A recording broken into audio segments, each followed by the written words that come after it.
Chhaya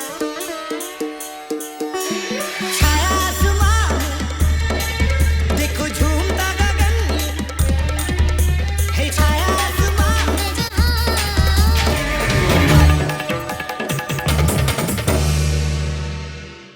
Welcome to BALLBUSTERS Live.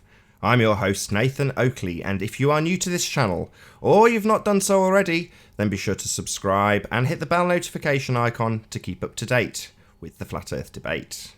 If you'd like to support this channel, there is a super chat that runs alongside each of these shows while they are live. There's also a PayPal, Patreon and crypto link in the info box below the video. If you'd like to join the community debate, go to nathanoakley.com and check out the Flat Earth Debate Forum. Joining me on BALLBUSTERS this evening, we have the Adam Meakin, Betty Van Velsen, Paula, otherwise known as Bible Literalist, and Quantum Eraser. Very good to have you all. Thank you. Good to be here. Good evening, everybody. Evening, everyone. Ahoy, hoy. Hello, hello. We may be joined by Anthony Riley later. We'll see if luck has it. He'll get his post briefing rather than a pre-briefing, but there we go. We'll see. Hopefully we'll get Anthony along a bit later.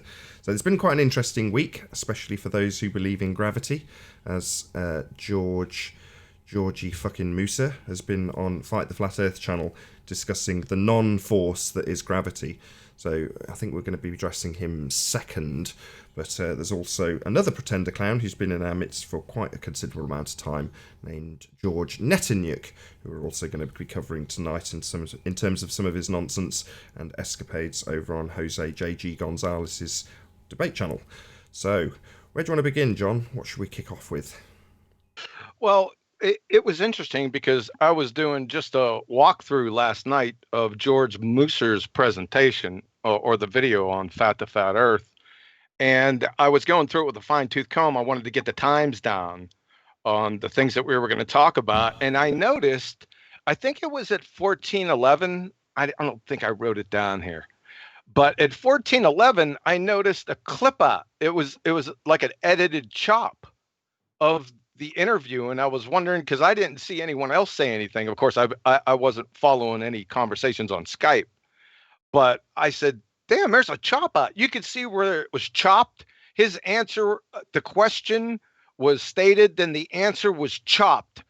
And you could see it on George Musser's side. And then I looked over at Fat to Fat Earth, and you could tell his head tilted real quick. So, and then I went back into Skype, and it looks like other people have found the same exact thing. Is that the bit, John, after he says gravity's not a force for the first time? Yes. Yeah, I noticed that chop as well. It's in the clip that I've posted up in the middle of that clip, and it is kind of noticeable. Well, when Anthony pointed it out to me, from memory, he'd already discussed it with Craig, and Craig had denied that it is that it has been edited. So that was denied by Craig. As far as I'm concerned, that was from Anthony. So hopefully Anthony will join us and fill us in if that's the case. I mean, it's not a big deal, right? However, if you deny it, then it's a big deal because it's obviously chopped. Anyone that knows anything about video editing knows that it's chopped. Anyone can notice it. It's not a big deal. You chop the video, so what? And by the way, we don't need that to absolutely pulverize YouTube bozos, by the way, just to let you know. Okay, so we're going to be showing a few snippets from one is actually from that interview that we were just discussing with Fight the Flat Earth, and the other will be from Jose's channel. So should we start with the first clip, John? Are you ready for that? Yeah, go ahead. Well, hold on a second. Let's have a brief introduction. Go ahead and you can share my screen. Tell me when it's up. You're on. So what we're talking about here, we're going to start off with George Knucklehead. You remember this guy, right? He's the Pontiff Maximus of Retardia. But we toe tagged him back in the 330 range. And also remember, he's the scumbag that tried to get Brian Mullen fired. Same guy. But now he's teaching over at Jose Gonzalez. I can't find my ass or a pipe wrench because he doesn't know the difference. He's teaching these clowns now, this guy. So we're going to start off with him. We're going to take it real slow, and we're just going to see where his competence lies. Right? So go ahead and play. Start at 23:35 and stop at 24:43, please.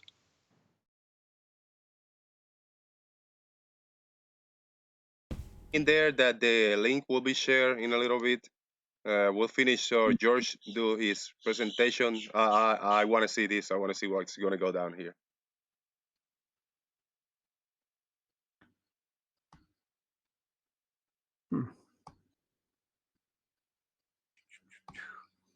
Okay, here we have the profile of the Earth. Here's the surface of the Earth here. And we have the center of the Earth. Again, we're dealing with a spherical Earth model. So every point from the center of the Earth to the surface of the Earth is a distance RE, radius of the Earth. That's what we call the radius of the Earth, the distance from the center to the surface. So at any point on the surface is the same radial distance from the center to the surface. Now, that's how elevations are measured. Elevations are all the same distance from the center of the Earth. If you Okay, do you want your screen back on, John? Please. Okay, you're back on. So, did you all hear what he said? Right? What he's having a problem with is what we were talking about with Soundly's video and the Lake Pontchartrain choo-choo train bridge. All these guys are stepping and fetching with this, right? So George says elevations are all the same distance from the center of the Earth. However, Wikipedia, their alma mater, plainly says elevation is not to be confused with the distance from the center of the Earth. I mean, this is just cut and dry. Everyone knows this, so I don't know where he's getting this from. He's just making shit up, right? Just pontificating from nothing. So, and number two, it's a begging the question fallacy. Prove where the center of the Earth is, Crayon Muncher. Right? So you can have all the diagrams that you want. You're screwed right here. In fact, I can stop this whole presentation because you're a crayon muncher. You don't know what you're talking about, but we won't. Where's the fun in that? Go ahead and play from 26:54 and stop at 27:27, please.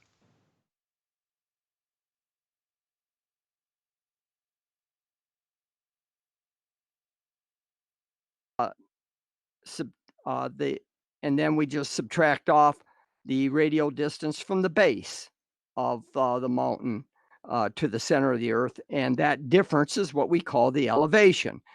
Our height 2 or R2 is greater than H1 because it's at a higher elevation. Now, all points at the same elevation on a spherical Earth are all the same distance away from the center of the Earth. This is what we call level. All level points on the surface of the Earth are at the same elevation and equal distance from the center of the Earth. Take you back up. Yeah, right. So you hear what he's trying to say. See, these guys, they think level is curved. So just a level curve. Did you hear what he said? Here we go again. All points at the same elevation on a spherical Earth are all the same distance away from the center of the Earth. This is what we call level. Well, that's not how level's defined. So number one, begging the question fallacy times 2, spherical Earth in the center of the Earth. You have to prove these first before you can appeal to them. Da. And we're back to this again from their alma mater wiki. Simply, elevation is not to be confused with the distance from the center of the Earth. So all your diatribe right here and your little friggin' crayon diagrams, I'm surprised you could even make them without munching on the crayons. They're hogwash. It's bollocks. And level. Let's go over this. Level from Merriam-Webster: to make a line or surface horizontal. Make flat or level. Level synonyms: flat, even, flush, plane. Level, flat, plane, even, smooth means having a surface without bends or curves or irregularities. From dictionary.com. Level, having no part higher than another, having a flat or even surface. Level, being in a plane parallel to the plane of the horizon.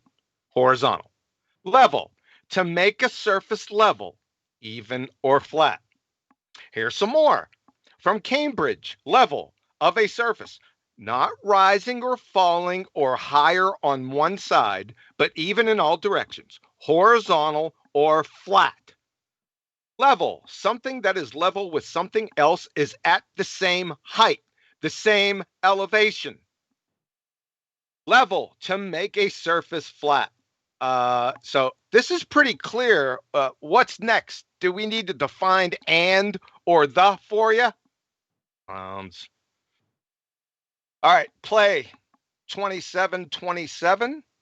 Stop 28:15, please. Now, if we look at the Pontchartrain Bridge, here we have the bridge on the surface of the Earth. Here are the pylons that Quantum Eraser was talking about. We have the south of the end of the bridge at point A. We have the north end of the bridge at point B. The pylons he measured to be about the same distance. One was 4-foot elevation, which means the top of the pylon to the surface of the water was 4 feet. And the other one, the top of the pylon to the surface of the water was 3 feet. And he said, Okay, you're back on. Right. So he said the pylons he measured that I measured. I mean, what? No, he didn't even watch the 30 times that I presented it. What did I say each and every time when I was showing my mouse hovering over the shoreline, right? So this is a clumsy straw man fallacy. I never mentioned the pylons. In fact, I went out of my way on every occasion to say not the bridge, but the shorelines. Therefore, he's a liar, and this is just baseless drivel fallacy. That's it. Let's stop right here for any comments and questions up to this point. I don't have any questions.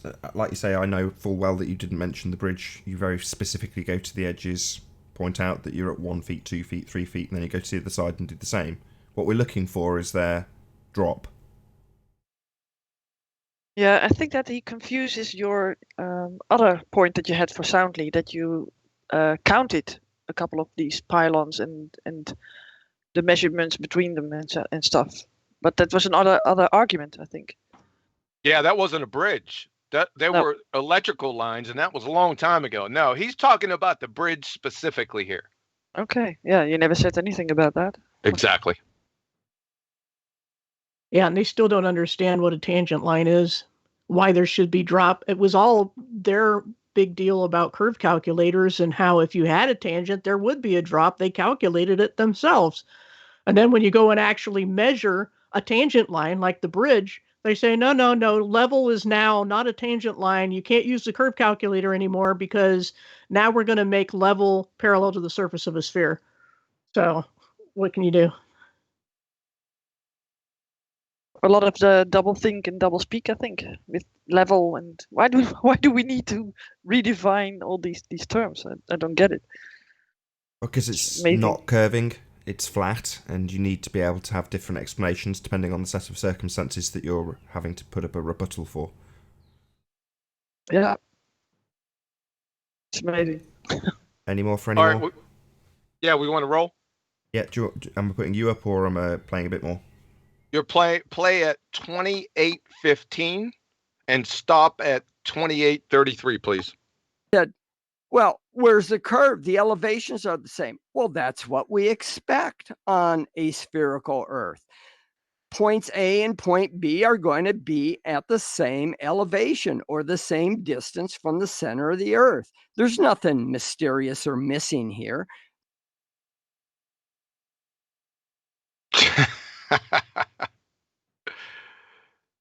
We ready? Yeah, you're on. Yeah, George. Well, where's the curve? The elevations are the same. That's what we expect on a spherical Earth. Here we go again. Number one, begging the question fallacy. You got to prove spherical Earth. Number two, if the elevations are the same, right? Then in fact, it's flat or level, right from the definitions that I told you about before. Here we go again. Level, not rising or falling or higher on one side, but even in all directions, horizontal or flat. Level, having no part higher than another, having a flat or even surface. So I don't know you're expecting flat and level. Yeah, because it's flat and level. Number three, you can't have a level curve. See, this is their problem. They want a level curve. I mean, they're crayon munching retards. The terms are mutually exclusive. George, again, points A and point B are going to be at the same elevation. Well, then by definition, the surface from points A to B is flat or level. Right? From the Cambridge, level, not rising or falling or higher on one side, but even in all directions, horizontal or flat. That's what the surface from points A to B are, if they're at the same elevation. And again, level, having no part higher than another, having a flat or even surface. So again, you can't have a level curve, you crayon munching retards. The terms are mutually exclusive. Here he goes again, or the same distance from the center of the Earth. Okay, from your alma mater wiki, elevation is not to be confused with the distance from the center of the Earth. Period. End of story. There is no discussion here. And then the last point. There's nothing mysterious or missing here. Well, George, save for the obvious, like your IQ, science, and basic reasoning acumen, allow me to lift the veil for you. The missing mysteriousness is the 8 inches per mile squared drop. You retard Maximus. Did you guys forget about this? I mean, these clowns inexplicably forget the quintessential tenet of their spinning space monkey religion, right? It's tantamount to a Catholic forgetting Lent. Let's take a look at this. Let me try to refresh your memory, right? Have you seen this before? Right? Have you seen this little diagram before? You familiar with this? By Pythagoras or by trigonometric construction, you see this drop over here? Drop. That means vertical drop from the tangent. Remember this? As you go out, let's say this is Soundly's little choo-choo train bridge. You have to have drop, people. Right? Unbelievable that you don't remember this. Even you, George, you yourself, this is your diagram, right? You see this down here? D equals 8 inches per mile squared, right over here, right? That's drop from the tangent. You even identified it yourself. Did you forget about this already? Eating too many crayons. Clowns. Go ahead and play from 2922. I'll tell you what, hold off on that. Any questions about this? Or comments? Go ahead. Nope. Oh, I didn't know he'd done such a beautiful diagram illustrating the drop that's missing. Wonderful job. Way to point out what you're now claiming isn't there. Double-speaking asshole. Unbelievable, right? I So, mean, on the one hand, you're going to tell your audience that there is drop, measurable drop, from the tangent. And then in the same breath, you're going to say, no drop, level, all around. yeah, this one right here. Yeah, he even did it himself. I think they just forget this. Listen, guys, every point along a tangent from your feet drops. That is vertical drop away from you at 8 inches per mile squared. Everyone knew this at the beginning, back in 2015. You remember this. You live on a sphere. You don't live on a level curve. Okay? Clowns. There's got to be, just before we move back onto the presentation, there's got to be some more comments on that. This doublespeak is the highest order of doublespeak. Yeah. It's just too stupid to comment on it, I think. To me, it's an attempt to pick and choose There's lots of clarification with terms and that he's citing, but the first point is to try and redefine what level is, as John's just said there at the beginning there. And that in of itself is not a definition of level, but he's asking you to accept it. And then in doing so, he's then taking that level redefined, which is basically a curve, and asking you to pretend it's level when optically viewing stuff with regards to the tangent, which we then forget about the drop. It's an odd argument he's building or not building. It seems very confused, and it doesn't, for me, it's not coherent, is the I would say. No, it's not only him, it's all of them. They keep forgetting about the drop. It shouldn't be where's the curve. It should be where's the drop. That's what the question should be, right? Yeah, that's what I'm saying. He's built up what level is with regards to his sphere, and in doing so, he's then asked you to accept that that's level, even though the implications of his equivalent level based on a sphere is that this drop then has to occur across a vast flat area. It would be visible, and it's that ignorance that doesn't occur that just seems he's cherry picking which bits he wants. He wants to first of all redefine flat, and then ignore the fact that flat would have a curve to it as he's redefined it.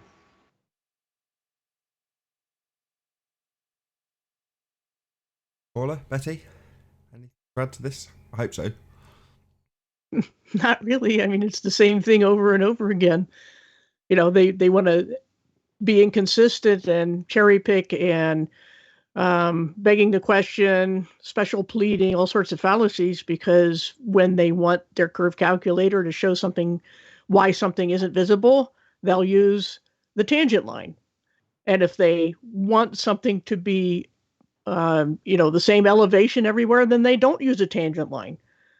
You know, it's special pleading. It's just ridiculous. It's, they don't even try to hide it. Yeah, double speak. Yeah.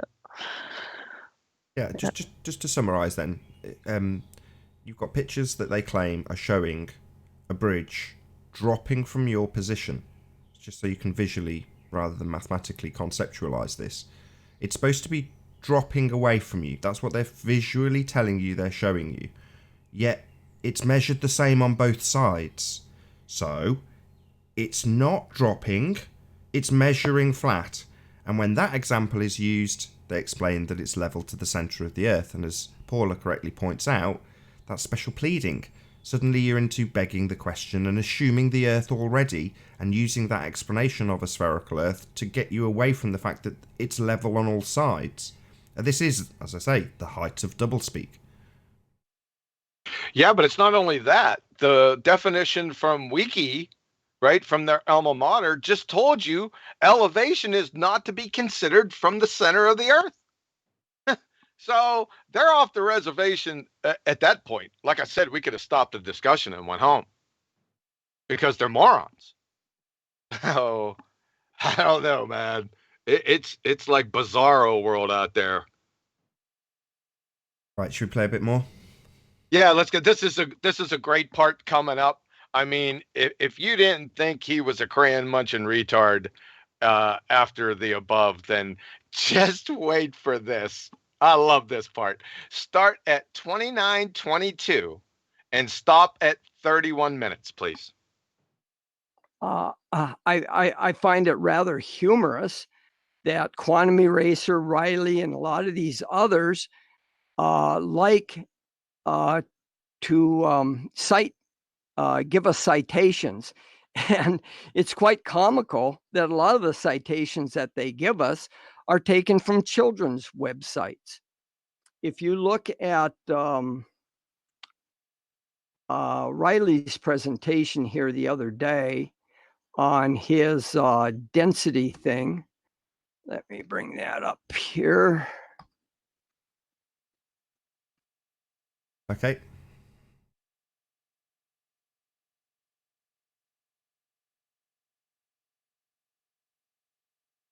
Still with us, John? What's wrong with children's citations? Surely. Hey, hold on a second. No, it should. Did you stop at 31? Oh, I stopped at 30. Sorry, my bad. Yeah, stop at 31, please. Yeah, no worries.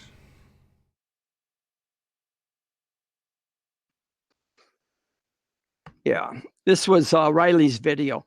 And he gave us 6 citations. This is how the independent variable literally destroys the ball, applying the scientific method. This is when Riley was doing his egg in the water, salt water thing, which was ridiculous in the first place. But anyway, the 6th citation, they had Slick James reading. These are known as controls. The independent variable is controlled by you. In other words, you can manipulate the independent variable during it. Well, I just want to show you what this is. Look at this. This is activity 2C. And now, if you go on to what's called Gangsta Granny website, this is a website for children, you will find this. See this? This is what Riley is giving us as his citation. Okay. Nothing like bashing your own head in with a shovel, huh, Georgie? Watch this. So, Georgie Fuckwit, I find it rather humorous that QE, Riley, and a lot of these others cite give us citations, and it's quite comical that a lot of citations that they give us are taken from children's websites. The second one, if you look at on Riley's presentation here, he gave us 6 citations. And the third one, these guys never give bona fide scientific citations or sources for to back up what they're saying. Priceless. Thank you. A, you can't count, blind melon chitlin. Anthony gave you 10 citations, not 6. Here they are. The citation references from Riley's video in order. Here's the children's citations. Colorado State, Penn State, Explorable.com, that's a public research organization. ThoughtCo, award-winning premier reference education site. The University of North Carolina, the University of Texas, Mr. Granny. We're going to get to that here in 1 second. The Institute of Physics, the University of Southern California, Indiana University, and Scientism.com. Those are the 10. So these are children's websites. You willfully blind retard you. And let's take a look at this. This is what he called I think it was gangster grannies, right? Is that what he said? Let's take a look at this. If you're watching, it's the same, right? Right. Activity 2, it's got the granny on the wheelchair, right? Bonehead. If you go down here and you highlight right at the bottom right here, let me enlarge in this for you.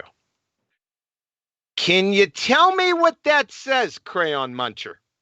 It says Teacher Enrichment Initiatives 2012. This is copyrighted from where? The University of Texas Health Science Center at San Antonio. Love it.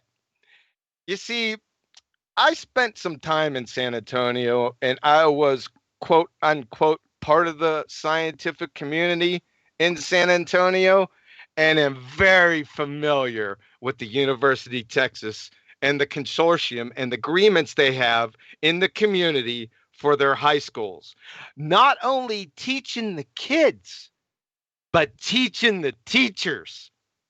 So, Mr. Gangster Granny, thanks for smashing your own head in with the shovel.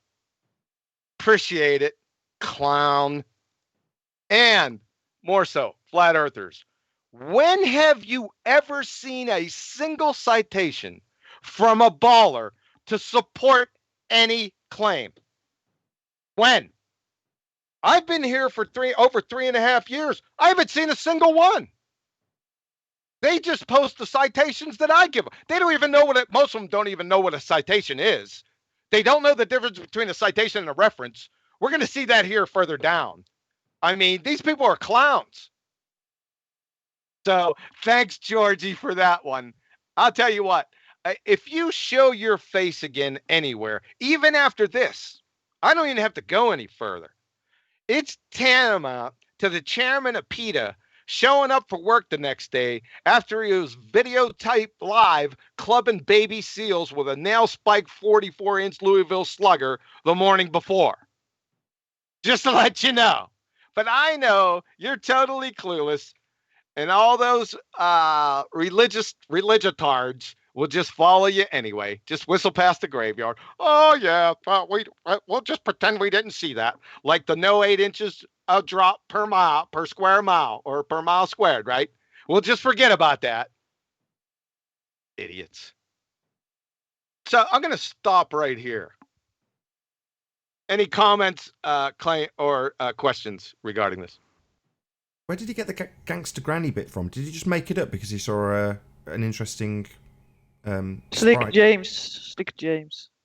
He presented that thing. Slick James said it was gangster grannies.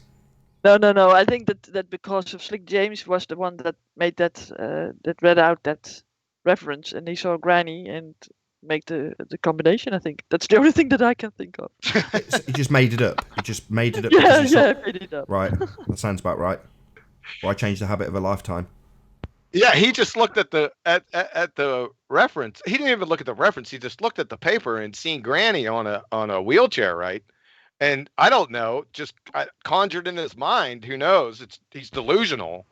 That this was from I don't know, from children, gangster grannies. It's a children's book, guys, written by David Walliams, Gangster Granny. Quite famous. So he's just hijacked a book written by David Walliams that's got that title and attributed it to this document. Wow. Just by fiat. He didn't even look at the document. You can look at most documents, right? It's a PDF. You know, from the University of Texas Health Science Center in San Antonio. It's PDF. If you go in there, you can read about all this stuff, right? And it's copyrighted. I see the copyright. I started laughing hard, boy. What a clown. John, what I didn't get was why implying that this was children's literature, even if it is or it isn't, was in some way invalidating it in terms of the underlying truth that it's speaking. I'm not sure why that logic was even put out there by him to, discredit the source as if children are told something completely different. That they're, the initial argument didn't hold water to me. You know what I mean? It's just a nonsense argument in of itself. Right. Yeah, but they say that they bring these children the basics of the scientific method, and that in later times, when you progress in science, then more intricate scientific methods are applicable. And it's a poisoning the well fallacy, because unless they can show that it's totally wrong, that's all they're doing is dismissing it by where it came from. And when it has that citation to the universities, they certainly are poisoning the well, because otherwise they have to say that children are being taught nonsense in science class. Well, that's what I mean. Unless in there it's saying actually in all scientific methods at 11 o'clock you have to stop and have a bottle of milk. How else would teaching children's teaching of the scientific method from the foundational basics be any different to somebody at degree level? Those foundational basics are the same. They're what you actually learn as a kid. They're what underpin it all. They wouldn't be any different. They'd be exactly the same. No. So discrediting that source based on its application for children, if that's the case, is non-relevant. It doesn't make any difference. But moreover, if you're listening to George and you're taking your, education from him, then be aware that a lot of the stuff he's spouting is complete nonsense. He's just making it up on the spot. Yeah, what a clown. Thanks for that, Georgie. That's what I say. Just let these people open up their incoherent pie holes. They'll do your work for you. Love it. Priceless. We ready to continue here? Any more? Clearly not. Right. Do you want me to play the next section? Yeah, hold off 1 second. You think all the above was Elmer Fudd, retard? I'll tell you what, it wasn't. Someone hold this booger eater's beer. Play from 31 minutes to 31 minutes 45. I mean, it's not bad. It's a good description of independent, dependent variables, but it's humorous that these guys never pick bona fide scientific citations or sources for to back up what they are saying. Now, in one case, Quantum Eraser has done this. Back in when we were talking about Coriolis in his back when I visited Oakley's hangout about 6 months ago or so.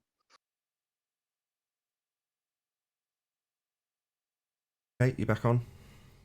Oh, no, that wasn't Nathan Oakley's hangout, George. Not with this citation. This is the citation that I confronted him with when he first started trying to fire into Brian Mullen. George E. Porgy made a video and just everything was wrong in his video. He started calling Brian Mullen names, and this was about 2.5 years ago. And this is the citation. Everyone's aware of this citation. We always use it. This is by Seagar Douglas. It's Introduction to Ocean Sciences, 2nd edition, Critical Concept Reminders, the Coriolis effect. When set in motion, freely moving objects, including air, that's atmosphere, and water masses, clouds and water vapor, move in straight paths while the Earth continues to rotate independently. Because freely moving objects are not carried with the Earth as it rotates, they are subject to an apparent deflection called the Coriolis effect. To an observer rotating with the Earth, freely moving objects that travel in a straight line appear to travel in a curved path on the Earth. So I pummeled this 2 friggin' years ago. Let's check this out. So here's the Pontiff Maximus from Retardia, right? Let's go down. And by the way, this is what George in episode 325, 330 in that area, when he came on the show defending himself against the Brian Mullen train wreck. This is the video he pulled up, and he had all his information, right? He put all his information that he conjures underneath his YouTube video, like a lunatic. And I said, boy, that looks familiar, right? Well, there's a reason why that looks familiar, because if you keep scrolling down, that's what you're going to find. Quantum Eraser. This is over 2 years ago, right? So I commented to him, and we had a back and forth. That was the first time I ran into him. I was pretty pissed about what he was doing against Brian Mullen, right? So check this out. I posted that citation from Douglas Seagar to him. This is what he wrote back. George, hey, George, that dog is smarter than you are, by the way. So everyone sees it's him. Houston, you need to learn to spell Houston correctly. It's not Huston, okay? This is what George said. Listen to this closely. I know nothing of this book nor its author. He's talking about the Introduction to Ocean Sciences and Douglas Seagar. We're going to get to that here in a minute. Listen to this. I did not expect you to stoop to quote mine from a text your opponent might not be familiar with. You just bashed your own head in with a shovel. Anyone can quote mine, which adds nothing to the discussion. If you want to text, without this text at my disposal, how am I to know whether or not you took the passages you lifted out of context or even understand it clearly? So I dismiss this aspect of your argument. I expect better of you. Clown show. Do you know what quote mining even is? I'd like to know. You don't know what quote mining is. I'd like to hear your definition. So the pseudo-intellectual booger-eating retard charges me with quote mining after he stated he didn't know anything about the text or the author, right? when quote mining is defined as taking the text out of context. Y'all get it? He would have to have already read the document, read the context, figured out where I got it from, and then figured out where the context contradicted my citation. He didn't even have the book. He even admitted he didn't know the author of the book. This is tantamount to charging me with robbing the First National Bank of Houston without ever being in Houston or ever going to Texas. That's how retarded this is. They don't know what they're talking about. They use terms and phrases. They have no idea what their meanings are. They've heard it somewhere and just quote mining, last port in the storm, because the citation pummels them, right? Thanks for that one, George. I really like that. That was priceless. Go ahead, play from 31:45. Stop at 32:42, please. Oops. Quantum Eraser mentioned a book that he was using for his points. And this book is by Douglas Seeger. It's called Introduction to Ocean Sciences. And again, to show you the dishonesty of these people and what he does, is he Quantum Eraser's noted for his cute little cutty pasties that he's always putting up, and he embellishes them with boldface print and colored text and all this. It's like a script. He colors the text to cue him when he should raise his voice and start yelling and stuff. It's really quite humorous. But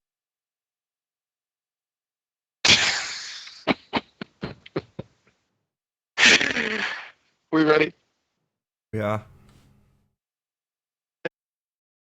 Kruger moron charges me with dishonesty without any support whatsoever, right?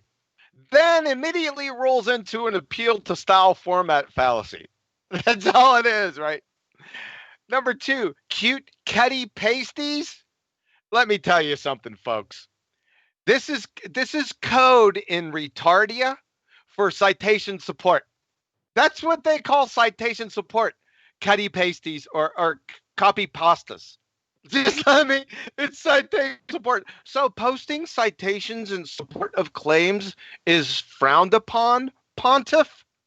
Confirm without a shadow of a doubt. This crayon muncher never constructed a research paper, reviewed scientific literature, or attended university. You bashed your own head in with a shovel again.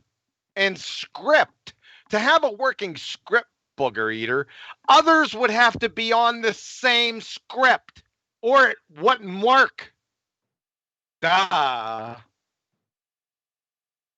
at play at 32:42, stop at 33:18, please. But anyway, what he did is if he lifts these things called CCs, critical concepts. So if you go back and you look at what he posts in these Hangouts, you'll see like CC12 or whatever, the Coriolis effect. And I want to read a few things that he does not include. He does never takes these things at face value and lifts them accurately. He many times modifies the text. He changes the text around or inserts text to give it the meaning he wants. Now, remember. Okay, you're up.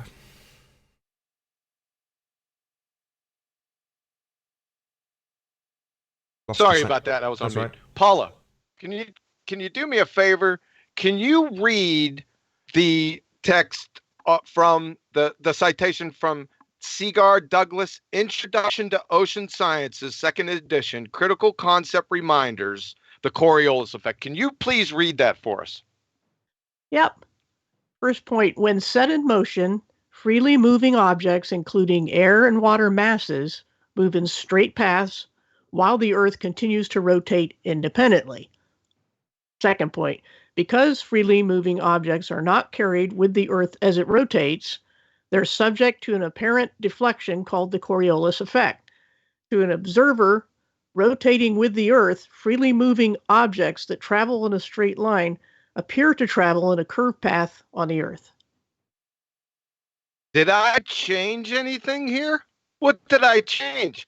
Oh, you see, he looks up here and says, oh, he's inserted and changes this. George, you just bashed your own head in with the shovel again. You see these brackets right here? Well, you're allowed to put these brackets in citations, right? Did you know that? Let's take a look-see. So, how to use brackets in academic writing. Some common rules. Bracket uses in quotations. Here are some of the most common uses for brackets in quotations. Let's read this together. Use square brackets to include words within a quote that are not part of the original quote. For example, if a quoted passage is not entirely clear, words enclosed in square brackets can be added to clarify the meaning. So thanks again. Listen, I learned this in high school. So I don't know. Did you graduate high school? We're not even at university level yet. You friggin' clown. Thank you very much. So all I did was emphasize atmosphere as air because atmo means what? Air. We're going to get to that one here in a couple minutes. It's going to be lovely. And water masses, that's clouds and water vapor. They move in straight paths while the Earth continues to rotate independently. Too funny. Do you think there's some impropriety here, you clown? You do because you're retarded. And you have Dunning-Kruger, clinical level. So we're not done yet. Please play from 3318 to 3414. Remember, this is his go-to textbook. It's called Introduction to Introduction to Ocean Sciences by Douglas A. Seeger. Now, let's read this thing about Coriolis effect. And of course, I'm going to do more on Coriolis effect next Sunday, which will use some of this stuff. And I will have diagrams and view graphs for you so that you can follow along. But right here, when set in motion, freely moving objects, including air and water masses, move in straight paths while the Earth continues to rotate independently. Well, what that means, you have to go into the body of text to read it, because what this is not saying that the atmosphere is independent of the rotating Earth. What the what? Let me know. What? Hold on. In the passage. Hold on, I'm going to read it, then you can talk. I'll stop. So, this is what George says. This is not saying that the atmosphere is not independent of the rotating Earth when he just read it to you. When set in, this is from Douglas Seeger. When set in motion, freely moving objects, including air and water masses, move in straight paths while the Earth continues to rotate independently. He just said it. You just read it. So I'm going to stop. It's a violation of law of non-contradiction too, but I'll stop. Go ahead. But two things. One, he's charged you with a fallacy that would require him... I'm going back a step, sorry. He's charged you with a fallacy that would require him to actually understand the context of the piece. And he's also moaning at you that you've cited something that he hasn't read already. So that's the first thing. The second thing is, he read it. It makes it absolutely plain in what he reads, and then he literally double speaks the audience in the next breath to say that the citation doesn't mean what it means. I mean, if you're watching this guy and not recognising that he's read something out and then entirely contradicted it in the next breath, then you're welcome to him. You know, you're just stupid enough to be listening to this guy.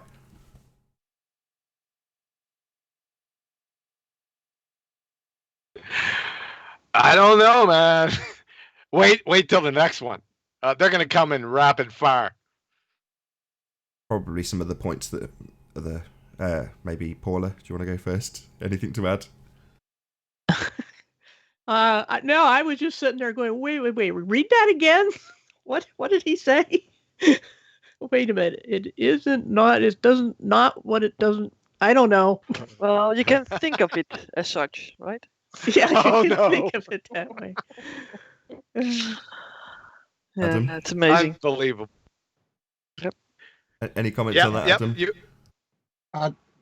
Well, no, not on that, but I'd just take a step back, which I found just as incredulous, which was the accusation in terms of your quote mining to present a different point of view. It's very difficult, as John outlines there, if you present quotes correctly and if you want to add your own context to things, which isn't happening in John's quotes, you know, per se. It's very difficult to take a person's quote, place it there, and in most cases the meaning comes from the individual reading that quote as written by the person writing it.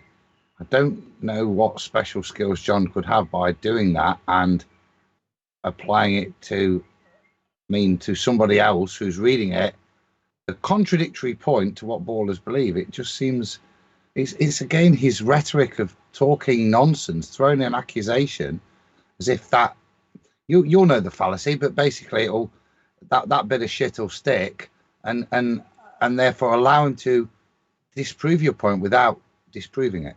It's a strange, dishonest way of debating you're kind of highlighting as you go through his stuff. Not just not debunking the point, reading the point in black and white, making it absolutely clear, and then just flat out reversing it and saying it doesn't mean what it means. That last one is the kind of highlight of and the kind of highlights the point exactly, doesn't it? I mean, that is taking it to the absolute extreme, that, isn't it? Just complete.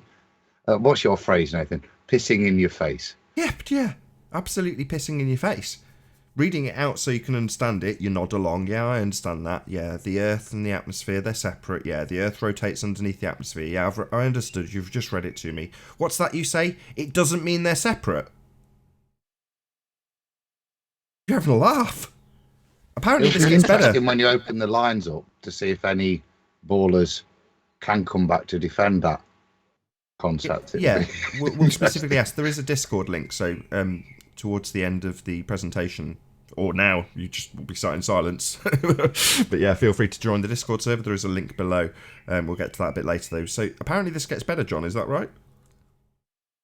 Oh, yeah. I'll mute. So please play from 3414 and stop at 3502. Okay, well, while this is playing out, can you just disconnect and reconnect because your connection's a bit duff? Okay. Give me wait one.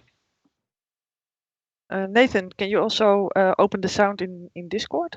Maybe that people that want to go into Discord already can listen. I can, but it means that they could also interrupt because it's on the same line as the sound for this. They can't because they're all on mute. Oh, perfect. Yes, in that case, I will unmute for them. So we'll do some technical things while John's hopefully reconnecting. No, I'm back. How is it? Perfect. That's much better. I thought it was my end, but it's yours. So we're at 34:15, and we're ending at where am I? 35:02. 34:14. Stop at 35:02. This talks about air masses and water masses. Air masses in the atmosphere or cooler or warmer, water masses within the ocean. You can have this. Like in the atmosphere, you can have an average mean atmosphere, and within the atmosphere, you can have like a cold air mass that comes down this so-called polar vortex that we get here in northern Minnesota. You can have these cold air masses coming down from the pole into the United States. This is what it's referring to. These masses of air, cold masses of air act independently of the atmosphere in general. Okay. Right. Yeah, right. So, It's a good job I Georgie. was muted there, John. It's a good job I was muted. Okay, all right. You can. Or I'm going to stop after this, so you can have you need to re-screen share, whatever though. you want to say. You need to re-screen share. Oh, I'm sorry. That's okay. Wait, what? So far, Tell me when it's up.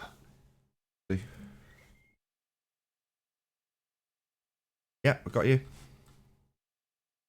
Right. So, Georgie, these cold masses of air act independently of the atmosphere in general. Oh, really? So, atmo, Georgie, means a combining form, meaning air. So, what in the world? So, Georgie, cold air masses act independently of the atmosphere, air. So, cold air masses act independently of air. You see now how old get. And by the way, so what you're saying is there's only a Coriolis effect when we're under a polar vortex? Unbelievable. And since we're talking about air, I wanted to give your chief bishop a dishonorable mention, the rumpus, aka the doofus. As you can see here, this was about 2.5 years ago too. Don't pay any attention to that. We have air is not the atmosphere. So what he's saying here is air is not the air sphere. I mean, how can you even show your face after this, people? I mean, you guys are finished, man. Time to pack it up and go home. Clowns. All right. Eddie, go ahead. You can go ahead and you can comment on your own here. Yeah, it does get better, doesn't it? Can we see the face of Jose when at the end of that clip? I think that he did something funny also with a depression over his head. Right, with a cloud and him Yeah, cross-eyed. you should look at the expression on his face when George just said that, and then his face was hilarious. I mean, look at that. Yeah, there was something I forgot to clarify earlier. I know we're discussing the actual definitions given for the Coriolis-based effect that is alleged to be on Earth. I just want to clarify at this stage, we don't observe this effect. So for anybody watching that's kind of wondering why we're clarifying and being very precise about how it's detailed that Earth has a Coriolis effect, it does not. If it did, you'd get on an aeroplane and the continent that you're travelling to would come towards you, or you'd be fighting the turn of the Earth. That never happens, and I just at this stage want to make it absolutely abundantly clear that the reason we are detailing and going to great efforts to unpack the doublespeak is to explain why they confuse people. There's a set definition for the Coriolis effect on Earth. You have the Earth turning underneath. It's as simple as that. But they must obfuscate and confuse that detail about the Coriolis effect because we don't have one. I just want to make that abundantly clear before anybody else makes any further comments. Maybe start with Betty. Betty, what have you got to say about all that nonsense? Yeah, what can you say? It's a lot of doublespeak again. Equivocation with these words. It's redefining them, or it's amazing. I don't know what to say. These people, you never expect them to do this stuff, but then and every time they get new angles on these words and make them seem that they are something else, and they hold two thoughts at the same time. And when you point them to, they go to a different topic, so you never can catch them on it. Make it all confusing and use all kinds of different words and make it confusing, and then people think, oh yeah, that must be true because it's so difficult. So yeah, but this is specifically about the Coriolis effect. It opens up the Coriolis effect because no one knows what it is. None of these brain dead retards know. They just parrot each other, right? They still think something about tornadoes and stuff, right? Hurricanes, right? Hurricanes, the hurricanes, yeah. And the water spinning in your bathroom and stuff. Yeah, that's apparently deflecting. We're going to get into this here over the next few minutes. Okay, that was going to be my next question, because if it wasn't, yeah, great. Paula? No, just the same old problem. He keeps highlighting over and over because they keep saying it over and over. And when they say that, first of all, they haven't proved that stuff moves the way they said anyway. And second, they compare it to, this is very much like the problem with the Foucault pendulum, because on a merry-go-round or whatever you call a roundabout, you're moving on a spinning platter. But they're telling us that's not what the Earth is. It's not spinning horizontally like that. It's you're going actually the vertically, because that's the way it's spinning. It's not spinning around you. You're spinning on the surface of it. And so if there's this curvy motion, as like you've said, in I don't know how many shows, if it works on a bullet, it should work on an airplane. And they do the double speak thing and the special pleading thing, saying when, why this one does and that one doesn't, when the principle is exactly the same and the speed difference doesn't help them at all. It works against them. So it's one big mass of fallacies and dishonesty, really, because how can they think that those thoughts and sentences make sense to them when they don't make sense to anybody else? How can they make sense of saying, like the example just before where he reads the words on the page and then says the exact opposite? How does that happen with them not being aware of it? That's what really got me puzzled. Hey, we're going to talk about the airplanes and bullets here in the next couple minutes, too. Nice that you brought that up. That's too funny. Nathan, you don't have to go to the video. Could you just play it? Because this is going to be a quick turnaround, just a few seconds. Just go to my screen and just play from 3502 to 3505, please. Atmosphere in general rotates with the Earth, but you can. So, right?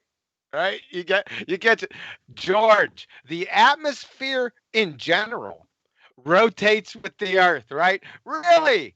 Then there would be no Coriolis effect, you dumb monkey. Let's pull this up for him.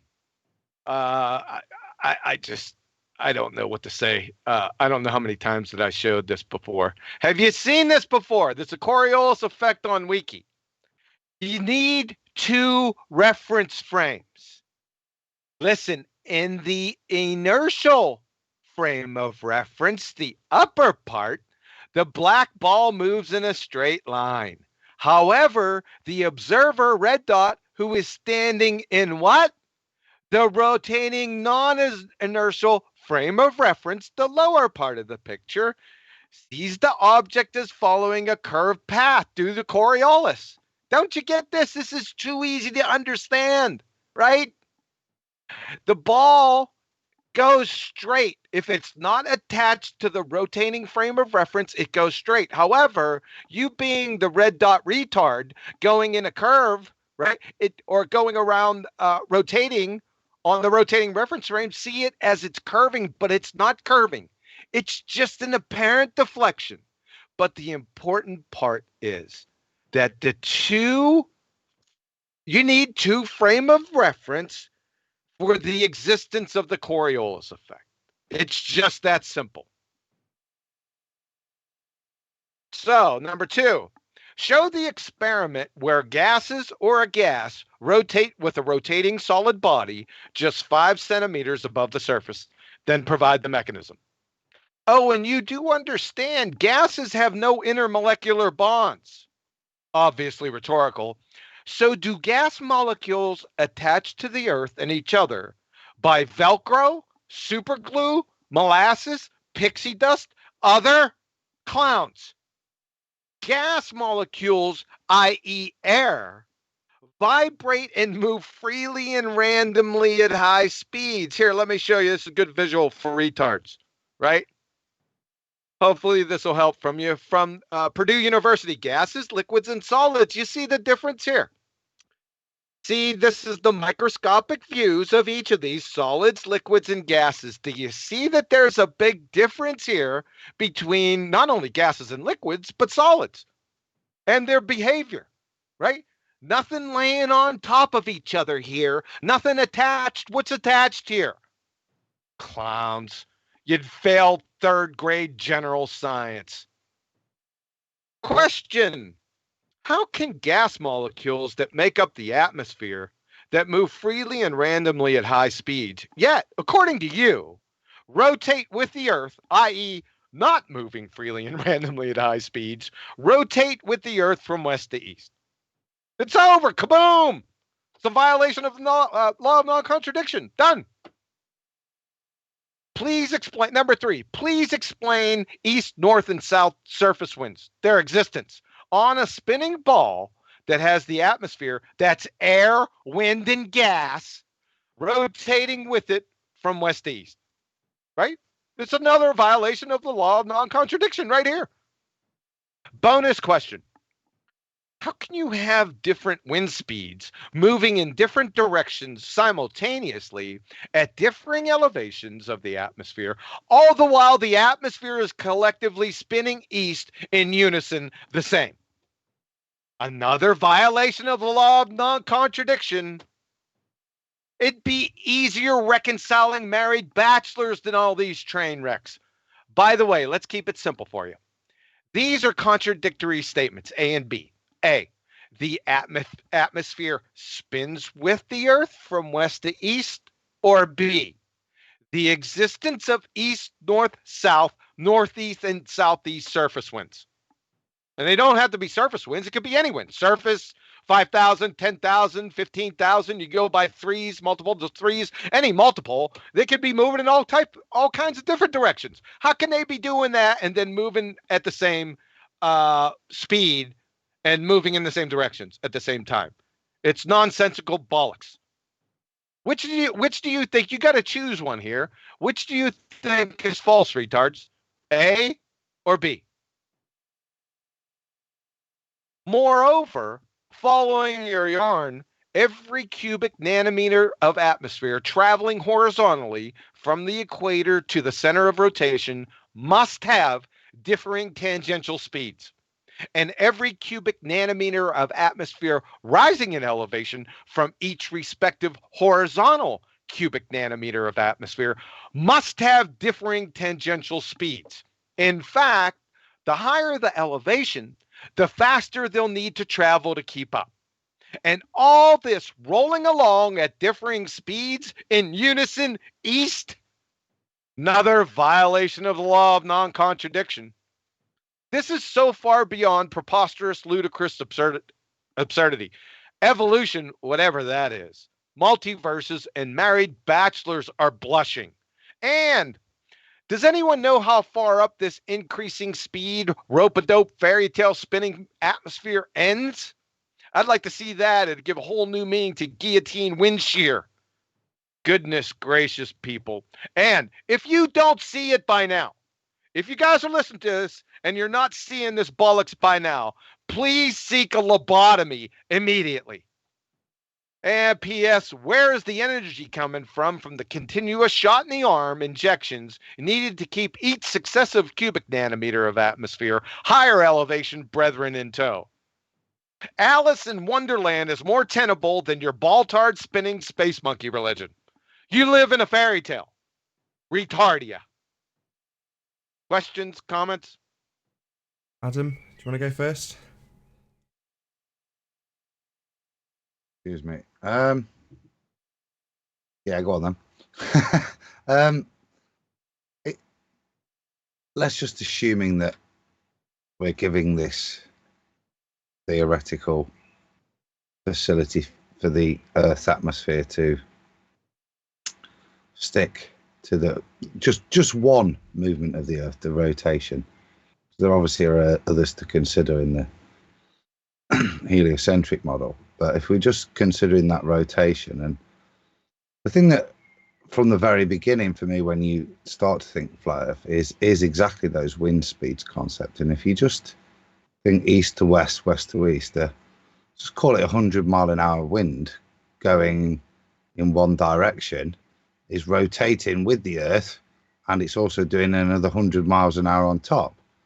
But if you've got another wind suddenly going 100 mile an hour the opposite direction, then is that actually moving via force description at 1100 miles an hour to be given a relative direction?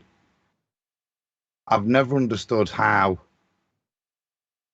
the wind speeds we experience can be explained on a rotating ball anyway, but to try and then link all of that nonsense that in some way it creates a Coriolis but doesn't create a Coriolis because it's in a second reference frame but not in a second reference frame is a game where you just lose George's point for me.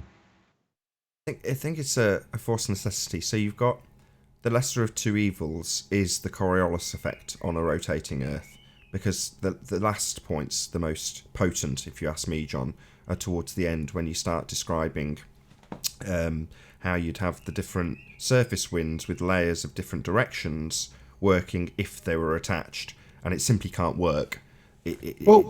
John, put back up that molecular picture. That's a great explanator of actually what you're asking to be happening, because particularly gases, they're working independently on the molecular level. So to be following too many laws, and like I said, and that's what I'm talking about, east-west rotation, for those things to be happening, for those molecules to be suddenly going with such a force to be able to oppose the rotation of the Earth and be traveling at 100 mile an hour appreciable experienceable wind, it's just nonsensical that is achievable within that dynamic system.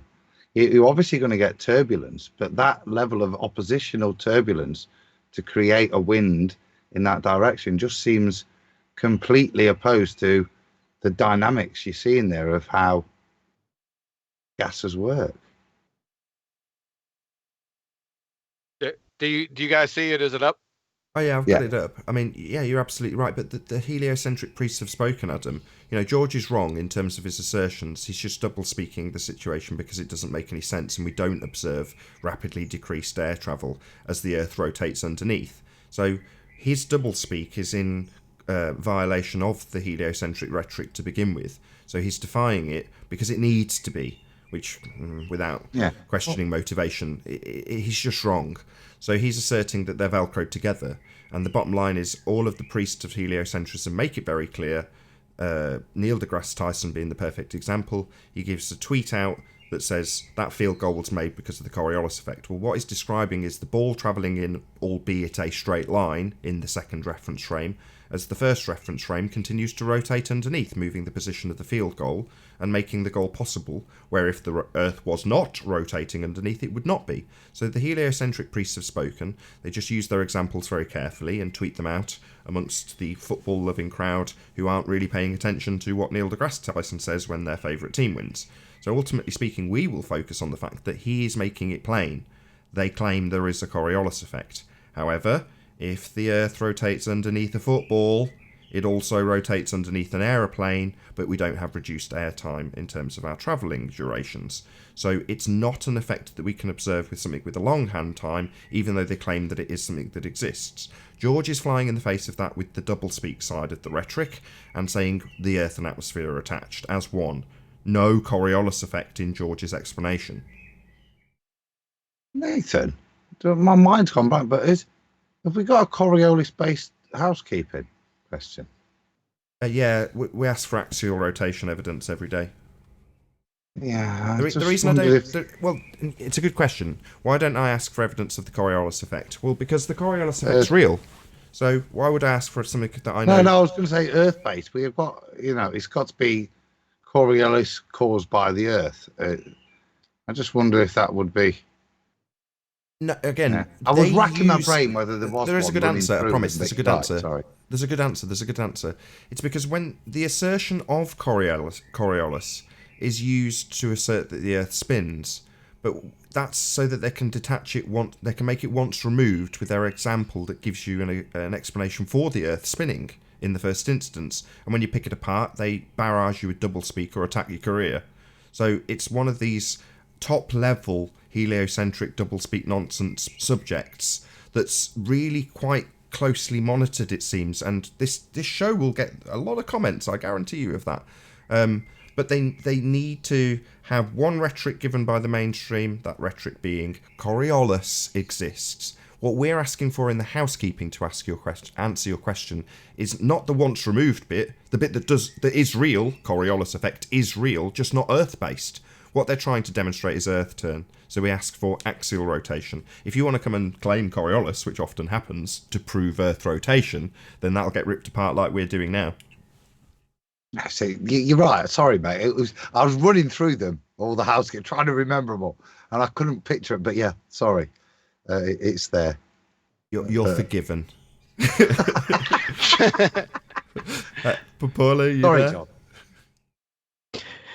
Yeah, it seems to me I'm trying to picture what, because words fail us for a lot of this stuff, but it's like as though when their view of the atmosphere is if you get into a car on the highway and roll down the windows and stick your head out the window, that the wind will stop pelting you in the face as soon as you get cruising speed because you're not accelerating anymore. The air is traveling with you.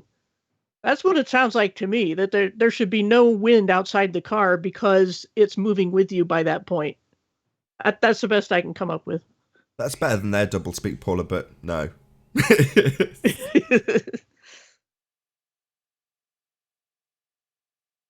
You there, Betty? I get what Paul is saying there. If that's the case, then what is causing the air to be accelerated? It's kind of the reverse of that. It's what's causing the air to be accelerated to such a level as to keep up with the air so that when it's a calm day, it's actually moving at 1,000 miles an hour at the equator. What's causing that airspeed, if it is attached or it isn't attached? And if it is attached and it's linked, what's causing the link to generate that airspeed so that it's a calm day at the equator? I've got to now unpack that nonsense. Okay, so we're not actually rotating, and the side of the argument that George Netanyahu takes is to explain away why we don't experience these things. So we don't experience 1,000 mile an hour turn on the equator. It appears like if it was turning, it's all attached. But of course that doesn't work for all the violations of the law of non-contradiction that John went through earlier. So you can't have that as the actual rhetoric, but you need somebody somewhere, George, to explain why we don't experience that. Well, it's all attached, flying in the face of the actual rhetoric. As I say, and I'll keep saying it, this is the pinnacle of doublespeak. Yeah, the funny part is that in this argument they want the Earth to be a closed system, because then the air is sort of contained and can rotate alongside with it, like in a car, like traveling with you in a car, like what Paula said. So one time they want to have an open system, and on the other times they wanted to have it closed. So also there the doublespeak enters. And every time that this argument is, John had this argument from the beginning, and I've seen him post it to many people before. And every time you see these words like the system being closed or something, or they bring up motorized planes being the cause that they can. We're gonna get to that here in a second. Yeah, or they come up with gravity things that the air is holding to the Earth and stuff, and you get from one point to another. So I've seen John also on Hangouts in earlier days and trying to get this point out, and it's all been said, it's all been repeated before, and it's the doublespeak never ends. It's amazing. I don't know if I should take the honours away from you. Do you want to read what Menace to Sobriety left in the Discord server? If you don't want to read it, I'll read it. Yeah, let's see if I can pull it up. Yeah, he said, atmosphere isn't connected to the Earth. That's what that means. It does, however, move with the Earth because its rotation with the Earth is the result of friction. You guys understand this, but you're being intellectually dishonest in order to push your narrative. That's what Okay, he said. before you comment, So I'm just going to that- repeat. that was my Hold point, on. Nathan. I knew I'd have to calm down people after that. Right, I'm going to repeat certain sections for those of you in the audience that might not understand why the guffaws of laughter have just followed that. So I'm going to read them and then pause. Please, members of the panel, hold your laughter. So the first statement: atmosphere isn't connected to the Earth. Full stop. Brief pause. Yep, that's what that means. Let's ignore that. It does, however, move with the Earth. Whoa. You left out the dramatic pause. But yeah, so here we sorry, have yeah. somebody beautifully summarising the doublespeak. In the first statement, it isn't connected. And in the second statement, it is travelling with it. Effectively connected with it. Same reference frame. So in his first statement, atmosphere isn't connected. That would be a demonstration of two reference frames. Atmosphere and Earth rotating underneath. Atmosphere isn't connected to the Earth, as Menace to Sobriety first states. You have two reference frames. Second statement, it does, however, move with the Earth. Then it's only one reference frame, as George argues. Well, if it's travelling with the Earth, there's only one reference frame. So in one paragraph or one statement, he's managed to doublespeak beautifully. Thank you, Menace to Sobriety, for so eloquently summarising the doublespeak for us. Excellent example. Yeah, and he's going to also make a video about it, to a sort of demolition of Oakley and QE. So You do that. Thanks in advance for the advert. yep. Again, what is the assumption of cause? Is it the same assumption of cause of the speed of rotation then of the mass, which there's all the explanations for? But what? Oh, wait a second. Define mass. Let me finish on just what the text Nathan read out was alluding to, that the fact that this speed of rotation by the mass was in some way able to create a turbulence of equivalence that kept up with the rotating mass, which by definition, if you whisk your hand around a jar, the air doesn't move as fast as you're whisking your hand around. You know, it's a very different thing. It does not keep up and stick around your hand. It's a turbulent effect that whisks off on its own. So I'm confused as to, even if you can make the claim. Well, it's because you can't square the circle, Adam. You're an intelligent man, and you're trying to square the circle. You can't. Exactly. Listen, I'm not done with this presentation yet. I just want to let you guys know. You need to Skype back up. Do you need presenting, or do we need to listen to a little bit more of George? We need to move on because I got more here. Okay, let's get you back up. Sorry, if we keep trying to unpick each contradiction within each statement, it does get to you. I will cease. No. This is great. Comprehend. I have no issue with this dragging out this show. I like this subject a lot. Carry on, John. You presented. So play from 35:28 and then stop at 36:02.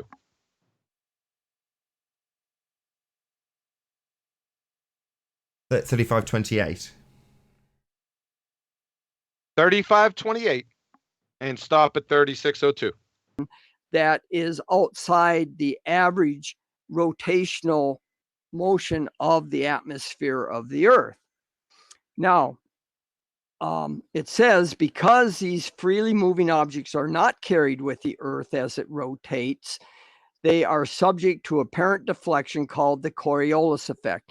And that's what that's referring to, is like if you throw a ball, it's in what we call ballistic flight. That's what he means by freely moving objects that are in ballistic flight. They're not subjected to the general rotation of the atmosphere.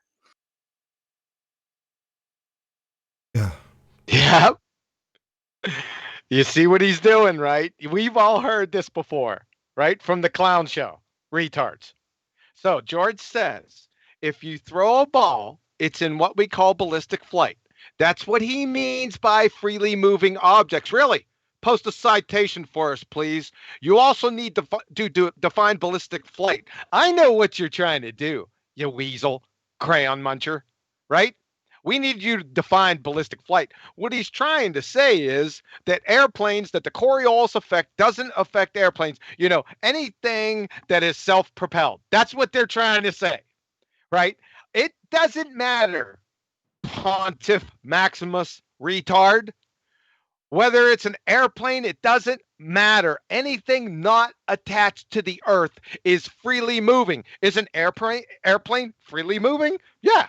The pilot can turn. He can do somersaults. He can do anything. Is a helicopter freely moving? Yes. Is a balloon freely moving? Yes. Right? That's what he's talking about. But you're trying to weasel out here, and I'm going to jackhammer you. You ready? What about airplanes? Are they in ballistic flight, Georgie? So according to you, airplanes are not affected by the Coriolis effect. That's your implication. You'll try to weasel your way out, but you won't be able to. Listen to this from ThoughtCo. The Coriolis effect, also called the Coriolis force, is defined as the apparent deflection of objects such as what? Airplanes, Georgie! Wind, missiles, ocean currents, moving in a straight path. See, this is the key. This is moving in a straight path. Anything not tethered to the earth, moving in a straight path is the key relative to the earth's surface. The main cause of the Coriolis effect is the earth's rotation. As the earth spins in a counterclockwise direction on its axis, anything flying or flowing, anything flying or flowing. Do you get that, crayon munchers? Anything flying or flowing a long distance above its surface is deflected. That's apparent deflection, by the way. This occurs because as something moves freely, not just a ball, your little ballistics that you don't know what you're talking about with. Anything flying or flowing moves freely. Above the Earth's surface, the Earth is moving east on the object at a faster rate. And by the way, spinning space monkeys. The argument against your belly laugher religion has nothing to do with apparently deflected bullets, airplanes, and clouds, right? See, apparently deflected means they're not deflected. There's no bullets and airplanes and clouds being actually deflected here, by the way. This argument is about the Coriolis effect's causes. The two causes that I went over before. The two separate reference frames. Next block of instruction, how to turn a doorknob on Thursdays. Hey, Nathan, play from 3602, stop 3637, please. And I'm not going to go into the rest of this because I'll be discussing this later. But here is the interesting thing. He lifts these, quantum eraser lifts these bullet points, massages them, rearranges the words or interjects words into it to give it different meaning. And then he denies that the earth is spinning or rotating, and he denies the Coriolis effect, but yet he gets all his stuff from the chapter in Critical Concepts that is discussing the Coriolis effect. And not only that. Okay. Right. So, Georgie, he says, QE lifts the points, massages them, rearranges the words, or interjects words into it to give it different meaning. But then he denies that the earth is spinning or the earth or rotating, and he denies the Coriolis effect. This is a lie, by the way. But yet he gets all his stuff from the chapter in Critical Concepts that is discussing the Coriolis effect. Okay, so number one, for the sake of argument, if all the claims just stated above were true, which they are not, but if they were true, it still makes no friggin' sense. He has no point here. There is no conclusion. It's not only non sequitur, it's not even non sequitur because there's nothing to follow. Number two, massages the lifted points, eh? Well, he didn't provide any evidence of that. The only thing he's done so far is read what I exactly wrote. So he's a liar, and of course, another baseless drivel fallacy. And P.S. massages text. That's a reification fallacy. Number 3, rearranges the words. Another liar, baseless drivel fallacy. Number 4, interjects words. See what he's talking about. We're going to get to this again. So interjects words. This is just a lack or poorly educated moron, as we went over before. See the discussion on brackets above. Moreover, Paula, can you slowly read the citation from Seagar Douglas, Introduction to Ocean Sciences, second edition, critical concept reminders for us? We're going to go through here step by step and see if I've done any of these things. Okay? Okay, I already read the first two. You want me to continue? No, I want you to read the first two again. Okay. Okay, the first one is when set in motion, freely moving objects, including air and water masses, move in straight paths while the Earth continues to rotate independently. Second point, because freely moving objects are not carried with the Earth as it rotates, they are subject to an apparent deflection called the Coriolis effect. To an observer rotating with the Earth, freely moving objects that travel in a straight line appear to travel in a curved path on the Earth. Thank you very much. Does anybody see any rearrangement of words or interjecting words? You don't. Crayon munchers, like I said, I already went over brackets. No problem here. So you're full of shit. Number 5, I never denied the existence of the Coriolis effect. Never. Quote me. You're a liar, another baseless drivel fallacy with no support, obviously. And number 6, I get all my stuff. That's why we love you, Georgie. Your meticulous attention to excruciating detail. OCD-like. So I get all my stuff from the chapter in critical concepts. He's a liar, another baseless drivel fallacy. I also get not only from Seagar Douglas above with the Coriolis effect, I also have this definition right here that I use from Oregon State. Also this definition for the Coriolis effect. We've all seen these before. I've used them before from encyclopedia.com, and including ThoughtCo's definition that I just went over above with the Coriolis effect. So this is all just horseshit, right? You're just throwing stuff at a wall incoherently. So, and finally, the coup de grace.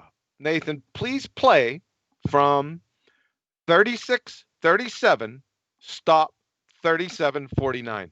If you go further into the text, look at this. Spherical Earth, people. Seagar talks about a spherical Earth. Let's go more into this thing and look. Not only that, look at this. A cutaway of the spherical Earth. Look at that. What does that say? Gravity. Arrows of force, of gravitational force pointing towards the center of the Earth. Gravity. Okay. Nothing in this book has ever denied that the Earth is spherical or rotating or has an atmosphere that rotates with the Earth. If you go into this text, there's many places in this text, this go-to text that Quantum Eraser likes to use, that talks about a spinning Earth and an atmosphere that's carried along with this spinning Earth. How about this? How about gas pressure next to a vacuum sort of thing? Oh, look at this. Chapter 7 of Seagar's book. What's this? This looks like the famous blue marble. What? It's the it's the book that we're quoting for the doublespeak. What's he talking about? Hold up. So, George, it would have just been better if you stopped before you started this whole nightmare and stuck a piece of dynamite in your mouth and just lit the fuse. It would have been less painful. You are a certified moron. We're going to go over this. This is important. It's not only for George. A lot of these crayon munchers do this. So George is shocked and amazed that a secular textbook on ocean sciences discusses spherical Earth, gravity, gas pressure, and the blue marble. I thought we were discussing the Coriolis effect, George. But you just go down this road because you're a clueless pretender clown. The shock is just over friggin' whelming. You pretender clown muppet, but thank you. See, the innuendo peddled by this psychopathic, poorly educated, bona fide booger-eating retard is that since one of the references I use explaining the Coriolis effect also discusses his religious fairy tales that I laugh at, that it somehow impugns or refutes my citation. He's not the only one that thinks this. The truly hilarious part, he unwittingly, like I just said, he unwittingly just bashed his own head in with a shovel and lit an M80 and put it in his mouth, more like a stick of dynamite. Here's the concept that they're going for, folks. But in the very same French reference you cited from about boll weevils, it says that astronomy is science. Well, dumbass, did I cite the astronomy is science part, or did I cite the boll weevils? I didn't cite this. I'm not responsible for it. So I post a citation discussing the crucial importance of the bond force constants in the water diameter. However, within the very same reference, it goes on about how the bond force constants in the water diameters are created by invisible three-toed gnomes behind the Crab Nebula, throwing pixie dust in a black hole, and how they are the cause for invisible three-toed gnome calcium oxalate stones. That fact, number one, doesn't render or refute, render null, impugn my citation, or have any impact on it whatsoever. Number two, doesn't denote that I believe that invisible three-toed gnomes exist or have kidney stones. Number three, doesn't obligate me to explain, justify in any way, shape, or form invisible three-toed gnomes, crab nebulas, black holes, or calcium oxalate stones.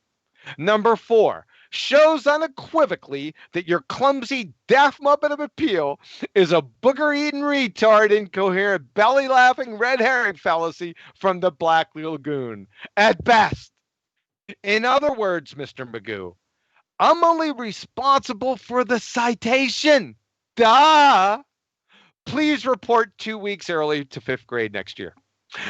By the mere fact that I had to explain this, demonstrably reveals not only that the booger-eating psychopath Georgie never reviewed scientific literature ever, but brings into serious question if and how he ever passed high school.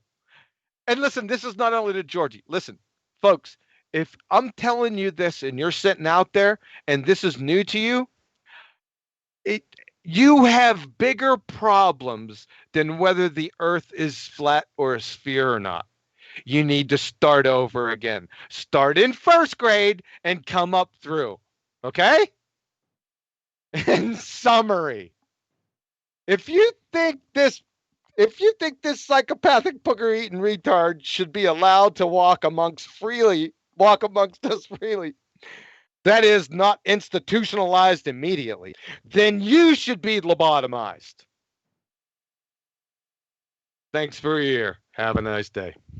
Okay. So just with Georgie, we got another presentation coming up. I was going to say, we're going to have a short break. We're going to discuss this subject a little bit more. I'm going to shout out a few super chats, but I'm going to add strap on one thing that I doubt you missed it, but by the same token, it, for me, is the purpose of his doing all this, which is in that little clip right at the end, he says, he alludes to it describing the Earth travelling, the atmosphere travelling with the Earth. But he doesn't go to any citation in that book that's specifically about the doublespeak nonsense that is the heliocentric sphere Earth. He doesn't go to a reference. He just says it. So he's poisoning the well, he's using lots of fallacies, he's flying in the face of what the citation actually says as he tries to or attempts to discredit you. But that's the bit that he needs to actually do. While he's going, doesn't he get that this says it's a sphere Earth in this book? What, a book about sphere Earth that we're referencing to show how the sphere Earth says that the Earth should rotate underneath? What a shock, George. Yeah, it does, yeah. Yeah, we're taking from the Book of Magic to point out the magic trick. Yes, that's right. Shock. You think that's some sort of proof and win? But moreover, he needs to insert the fact that he states the Earth and atmosphere travel as one while he's talking about that book, which he does. So he's just a little magician That's all he's doing, a little magic trick while he double speaks the subject. So he's saying, look, the book says it's a sphere, and it talks about the Earth and atmosphere, and the vacuum existing next to the Earth atmosphere. It's like, go and reference that in it. Show us where it says that that's possible. Tell us about the second law of thermodynamics described in the magic book that we're referencing, about the magic that we're debunking. Yeah, anyway. What an abject retard. Just before I get... Unbelievable. I will come to the super chatters after I've got the opinions of the panel first and foremost. So we'll go to Betty first, if she's hopefully on a mic. Yeah, I'm here. Yeah. What I wanted to say was that indeed these people try to go into the reference and cite their own citation, and they think that they're done by doing that, right? So sometimes in that same reference something else interesting is there, and they say, well, look at this, and then that's their refutation. But they forget to support that claim. It's not just to give a citation, because that's something like quote mining and cherry picking, but you have to support what you're saying. Like one time Gem Panda was in a hangout and he said, well, there are multiple scientific methods. And then the next question was, because he had a citation, and then the next question is, okay, well, so what's your argument? Support it. Say how is it being used? How are these multiple scientific methods being applied then? And he couldn't do that, right? So most people do have citations of their own, but they cannot back it up, or that. Yeah, I don't know how to say that, but it is wrong. Every citation is a baseless assertion on its face. They must all be practically supported. That's besides the point here. These people don't even know what citations and references are. That's scary, because you need to know this stuff to pass high school. So you're correct about that. That's another add-on point with citations. They think they're good. The ones that do post citations, most people don't even do that. They'll post a paper or something, not cited adequately, right? And they'll say, look, it says that, you're wrong. Oh, wait a second. The argument just began.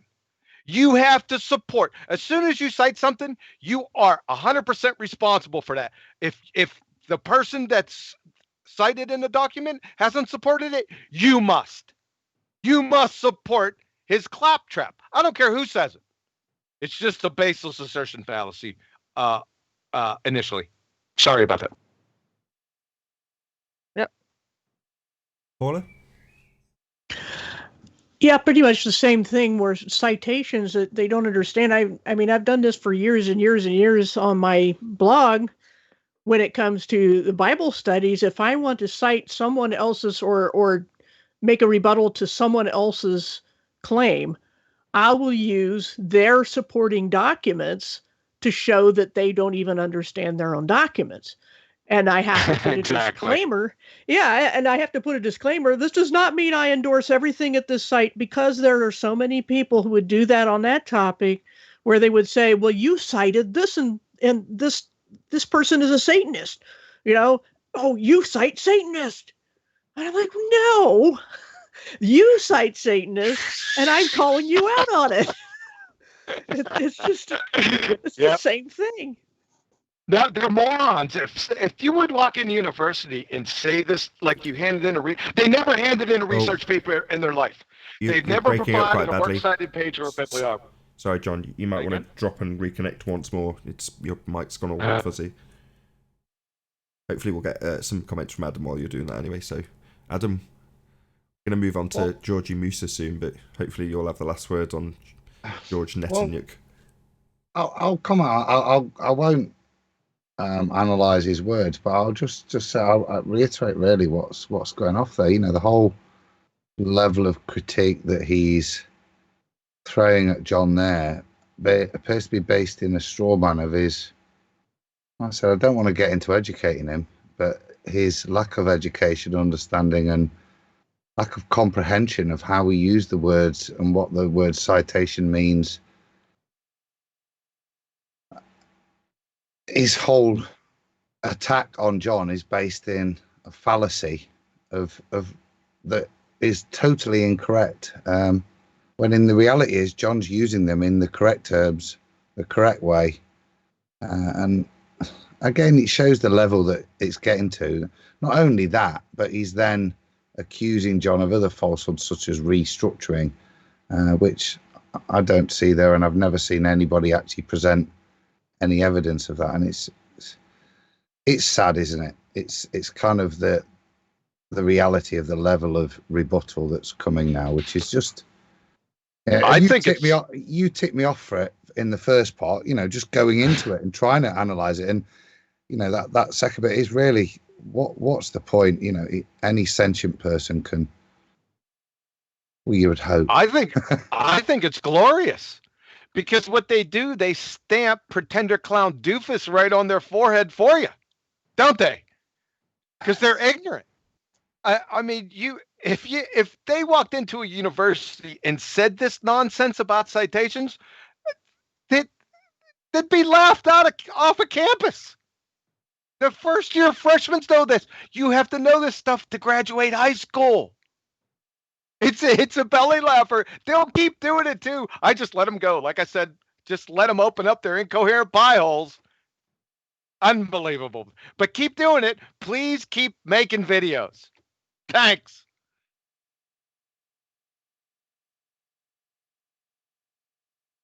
I'm half tempted to take a few comments from Discord before we move on to George Musa, unless anybody objects.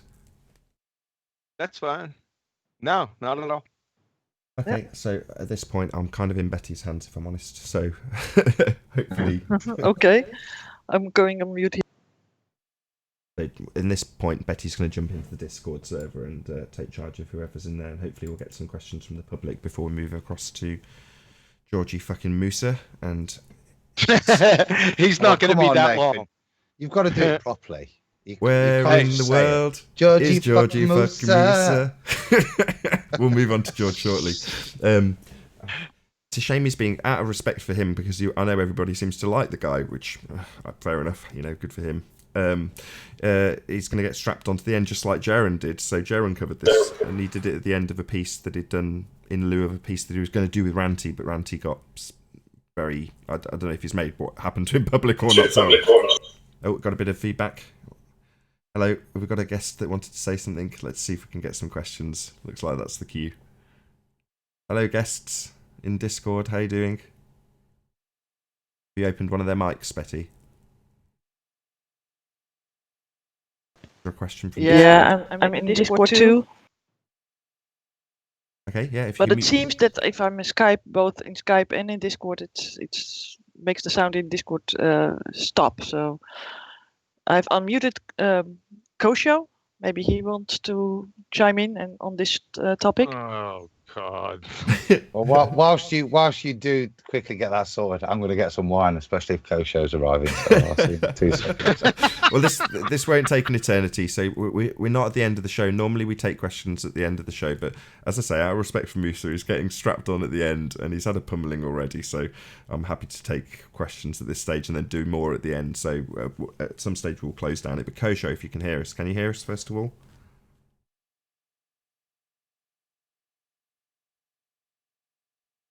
So I hear you guys. Oh, perfect. Did you have a question? No. Anybody else in Discord? Thanks, Kosho. That's brilliant. Anybody else? Yeah, we also have Sean G in there. Maybe he wants to ask a question. Oh, I can't wait. Put that pretender clown on here. He wouldn't know what the Coriolis effect it's not was. poison the well. Landed Hold on, on John. space. Right, don't have to shut you up. Go ahead, Sean, if you can hear us.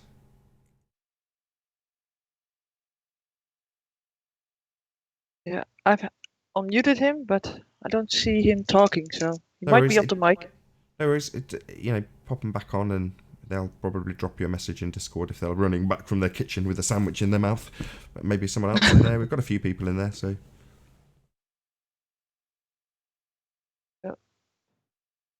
We might move past the Discord server if there's no questions. Any more? There's definitely a couple more people in there. Yeah, I've unmuted them so they can all talk. been unmuted. Hello. Hello. All There you been go. unmuted. If you can pop everyone else, but Can anyone hear me? Yeah, we can hear you, Cork. We're just going to pop everyone else in the server back on mute so we can get your question. Just give us a second. Let us know when everything's ready to go, Betty. Yeah, so the one guy named Cork was talking, so maybe he has a question.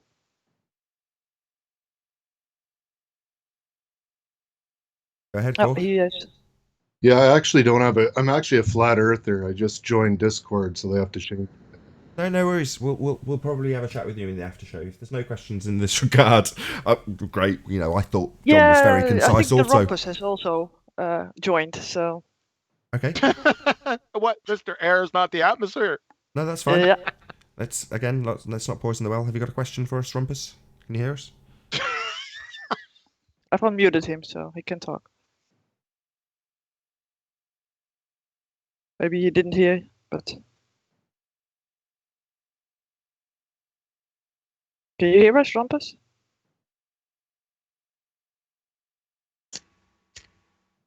I'd have to figure out how it works if he's new to Discord. We'll give it another minute or so. I'm happy for there to be a little bit of dead air in this bit because we're dealing with the public in a Discord server and it's not going to be super smooth. So We also Good. have Chocolate saying. again, we'll find out if there's any Chocolate. questions.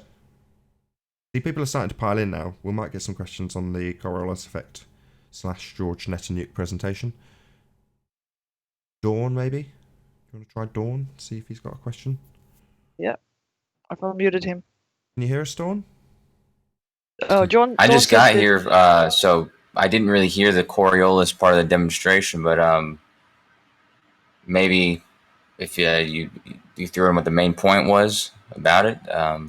You're having a laugh. Sure. Can you pop Kosho on mute? So, no, we're not going to summarise an hour and a half presentation for you because you just got here, Kosho. But if Dawn's got a question, hopefully if he's unmuted. If not, we'll move on to the next presentation. he's unmuted, but he said that he wanted to listen to it. So.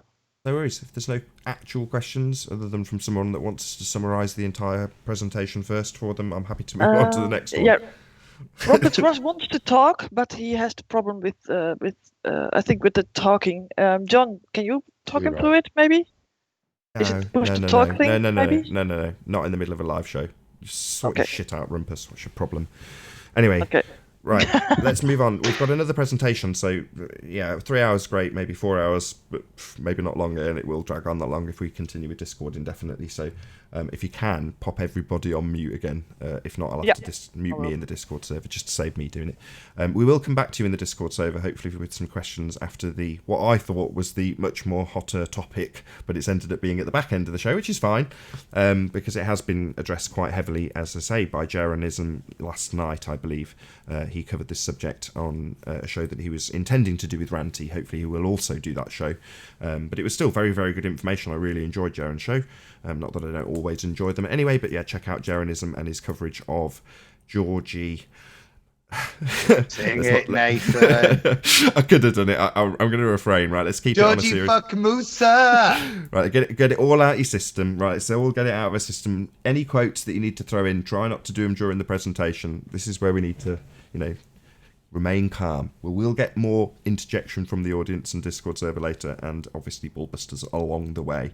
But if you're happy, John, I'm just going to start with the first little excerpt. Are you ready to rock and roll with your presentation-y bit?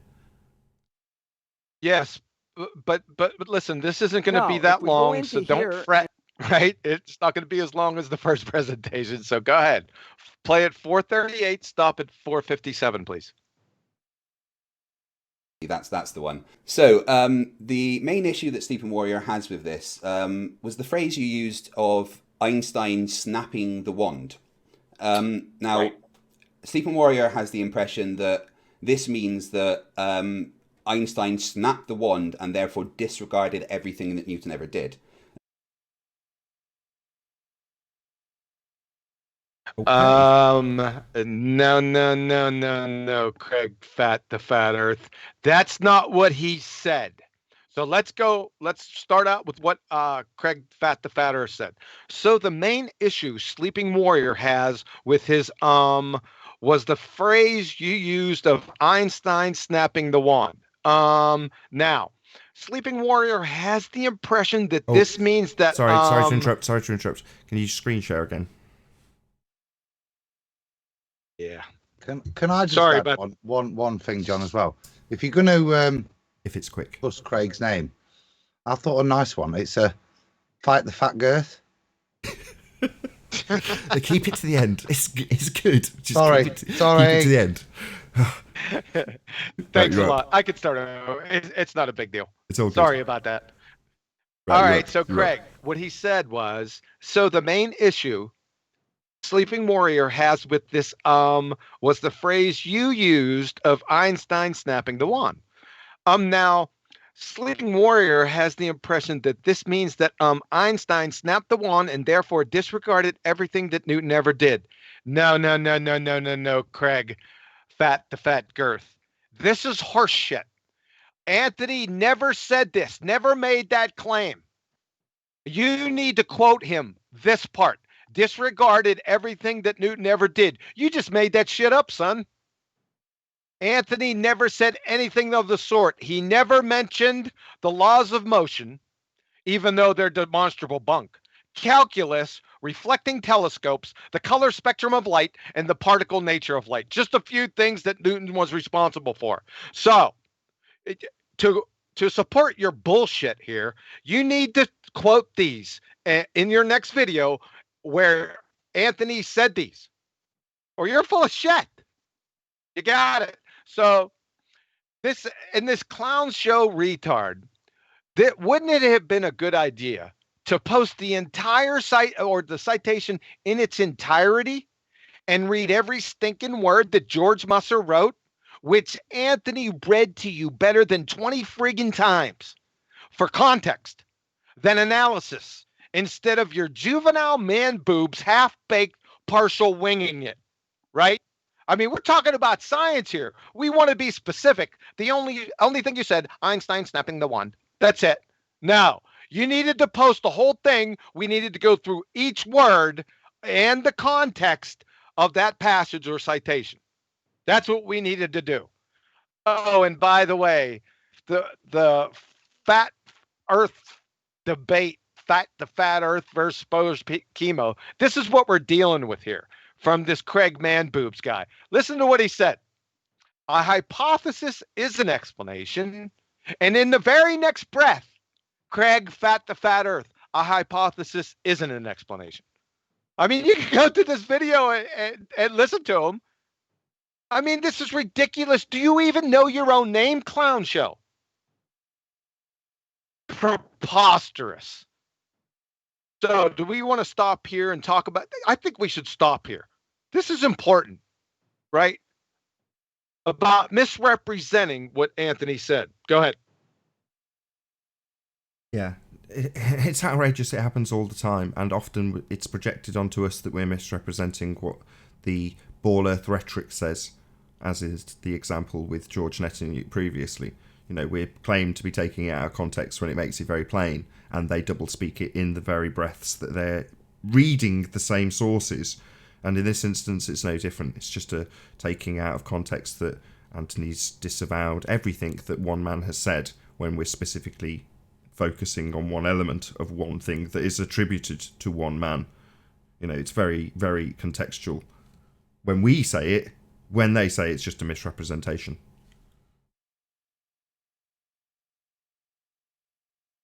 Yeah, I caught this. Like I said, I was going through it with a fine-tooth comb, and I started at the beginning, and I heard that, and I said, "You're full of shit." Anthony never said anything about any other thing except the gravity part, right?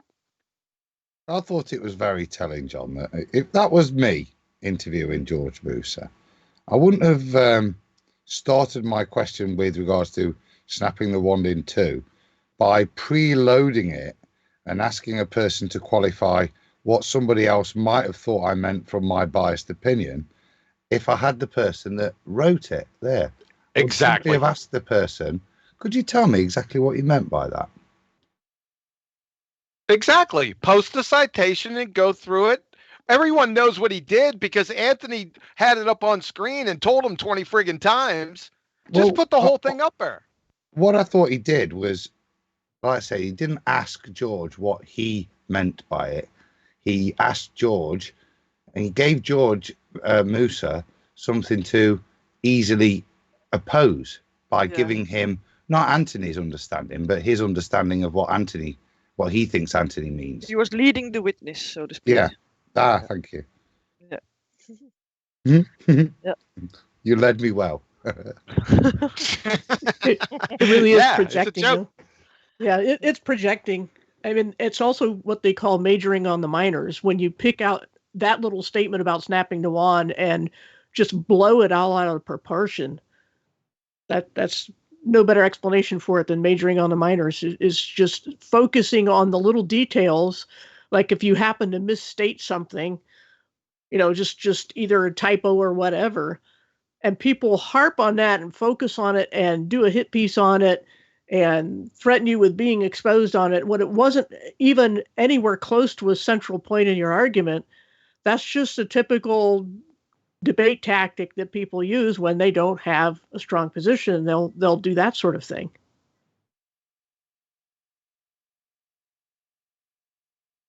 Betty, anything to add to that, or should we move on? Yeah, nothing to add. No. Okay, sir, start at 5 minutes 40 seconds and stop at 5 minutes 59 seconds. Taught. But even Newton and his contemporaries had a real problem with that law, namely that it described gravity's effects, but it really described how gravity works. And Newton actually in his own life tried to develop, unsuccessfully as it turns out, an understanding of how gravity works.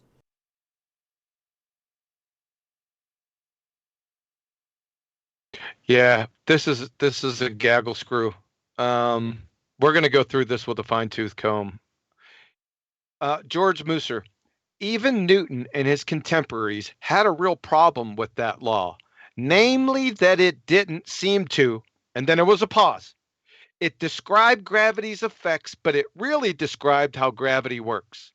And Newton actually, in his own life, tried to develop unsuccessfully, as it turns out, an understanding of how gravity works. What on earth? Number one, laws describe the whats and the ises. They never explain anything. That's what makes them laws. Scientific theories, on the other hand, explain the hows and the whys. Number two, he said describe the how, right here. So back to the same point again, Professor, descriptions only deal with the whats and the ises. Explanations only deal with the hows and the whys. Never the twain shall meet. It sounds pedantic, but it's very important here. And number three, this one sent me off the reservation. Number three, that it didn't seem to what? You never answered your own statement. Let's take a listen to this. Even Newton and his contemporaries had a real problem with that law, namely that it didn't seem to, then pause, and then directly in it described gravity's effect. You never say, namely that it didn't seem to what? Number four, how did the law describe how gravity works? But Newton and his contemporaries was unsuccessful at describing how gravity works.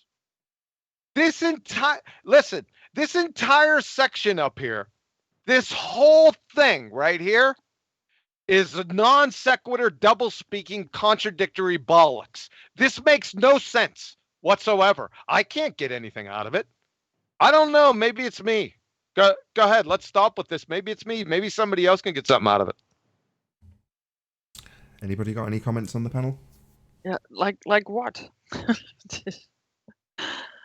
Again, the doublespeak is it's like a disease, I would say. And I think that he doesn't even know what gravity is, the man himself, and he talks about magic. So magic is not unexplainable, right? So I don't think that he knows what it is. It described gravity's effects. Go back to that, John. Even that bit, he says in that the wrong way around. I might be wrong, but it described gravity's effects, but really it described how gravity works. I was waiting for a juxtaposition, but there isn't. I'd listened to it a number of times to make sure I didn't get it, that I got it right. It described, but really it described.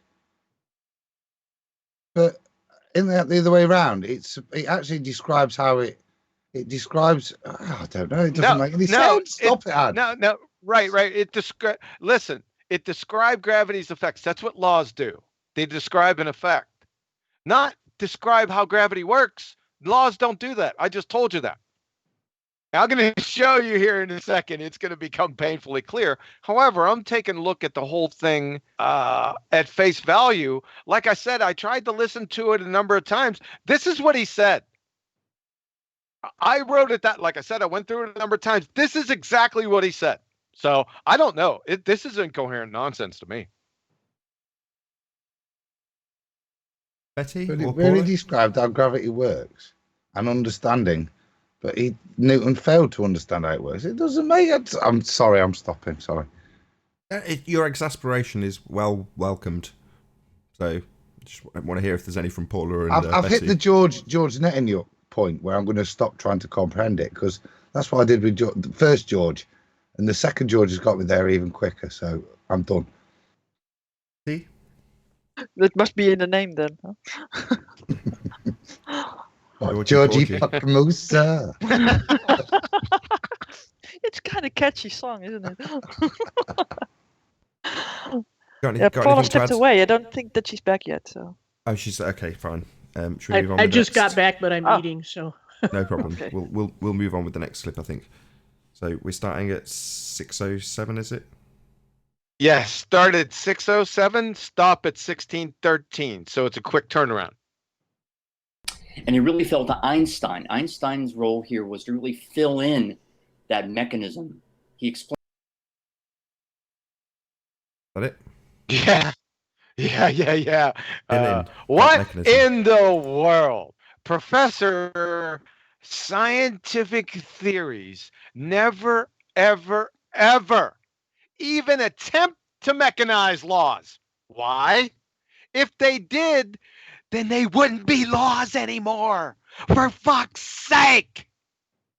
Watch.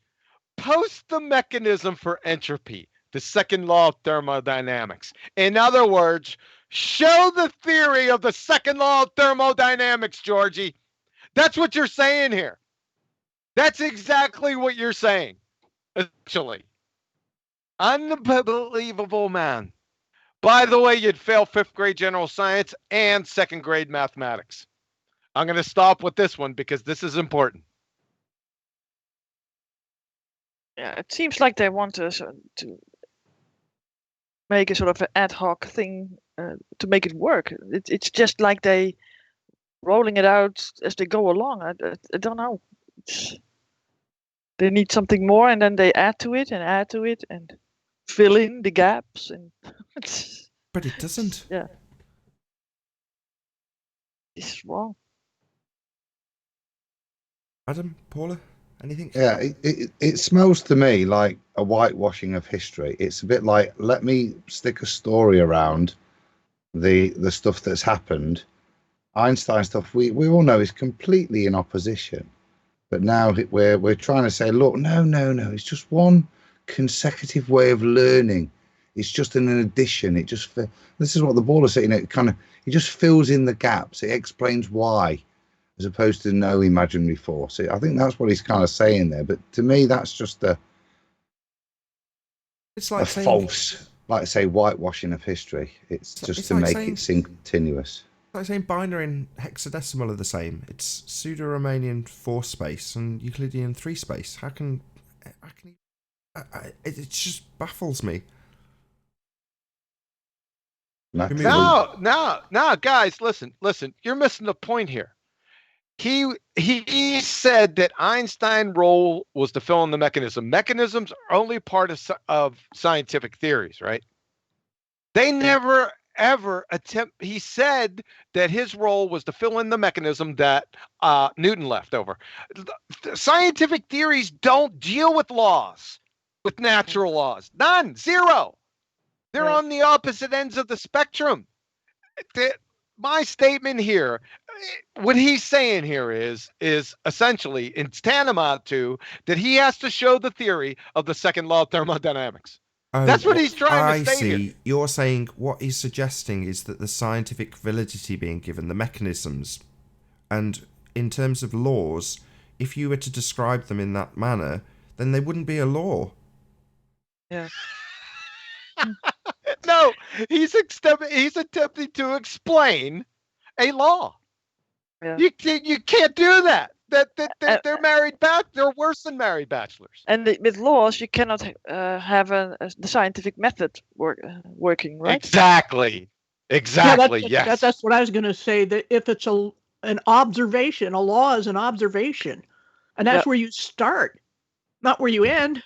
Yeah, but the mechanism is usually also the cause, right? So you need to know what the mechanism is, and the cause is not being shown anywhere. So what was Einstein's experiment then with gravity?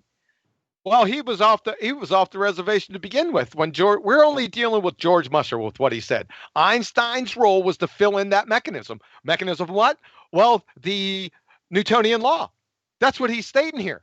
But that's horseshit. But that means that this man doesn't know what he's talking about then. Exactly. Right. So it's tantamount to what he's actually saying here is that, and I'm going to ask him if I ever talk to him, please show the theory of the second law of thermodynamics, since theories explain laws. I mean, it's moronic. I couldn't believe it when I heard it. I almost fell out of my chair. I don't know. Maybe it's just me. No. Go on. Sorry about that. No. We just missed the point. So yeah, like you say, then you don't put laws through the scientific method. They wouldn't be laws anymore. But that's essentially what he's alluding to, right? Yeah. Laws are just descriptions of effects. That's all they are. That's what makes them laws and not scientific theories. Duh.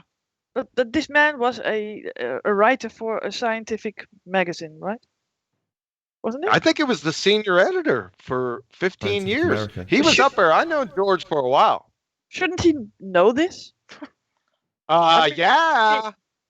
I mean, is that scientific thing also magazine also used for peer review, or is it something like it also?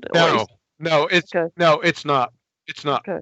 It's not a peer review genre, but that's all right. That's not a problem. They have a lot of good stuff in there. They usually summarize peer-reviewed research. That's what their mission is. Oh, okay. But then he should know something about how to write about it and to see if it's valid or not, right? You think? You think? Yeah, I think that. Yeah, that's why we're here. Should we move on to the next one? Sure. Please start at 6:21 and stop at 6:38. One another. Now, literally, it's not a force. So the thing about Newton's laws, you can't take it literally, but Newton himself didn't. Or Newton had various ideas on this, but generally it's thought that Newton did not take his own law that literally, that there is a force reaching from one object out to another.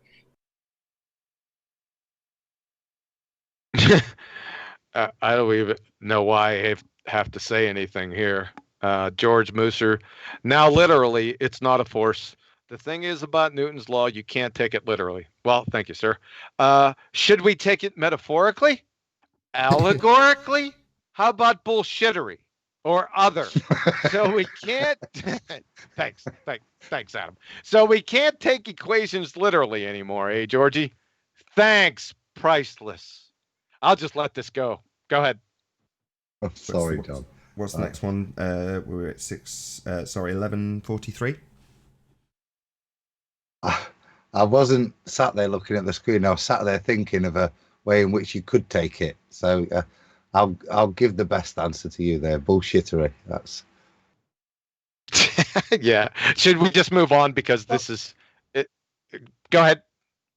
It's indefensible as a statement, isn't it, in of itself? As if making that statement. Well, Newton himself didn't take it literally. Oh, well, let's move on then, shall we? If Newton, you know what I mean, as if that qualifies it in some way, that we can carry on and accept anything that said further forward. It's said as if it means you can carry on happily and accept the facts that you're then going to carry on dealing with. But the reality is, well, even the bloke that made this shit up didn't believe it. Well, in any other walk of life, like if you were getting arrested and actually the bloke that gave the first statement, he said, oh no, actually the bloke that gave the first statement said it's a load of shit, you'd end it there, wouldn't you? But you can take it as though it's real. And think of it, yeah. If you think of it as real, then that allows you to then take that secondary supposition, I suppose. If we take this bullshit as real, we can bang you up for life. So although it's not real, we can take it as real. That's what you're saying. Should we have the next one? Unless Betty or Paula have got anything to add to that. I mean, I don't know why we're brushing past that. We should stick on this a little bit longer. I mean, this has been quoted to death. Why brush past it so quickly? Paula, Betty, anything to add? Not really. Not me, no. Fair enough. I mean, this. I just write it down if you're at home. Quote it to death. Yeah. Not literally, just bullshittery. Right, I'm going to play the next one out. So we're starting at 11:40 something. Right. Start at 11:43. Stop at 11:48. That's a quick one. Of things that really begins to question that picture. Yeah. I mean, we still don't fully know the complete cause of gravity. No. I mean, we understand. Craig, we still don't fully know the complete cause of gravity. George Musser. Oh, no, not at all. Oh, my word. What the fuck, people? Real, actual scientific theories identify the cause. That's their primary mission in life.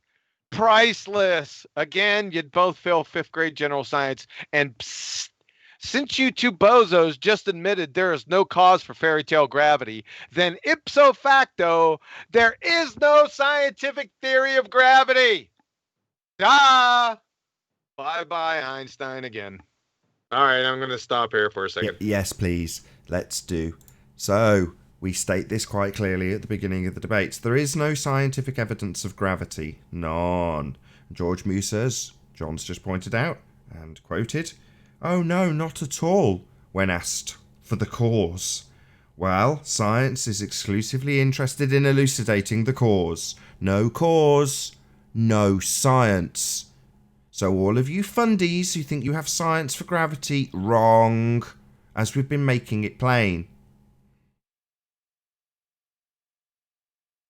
Yeah, but you can think of it as science.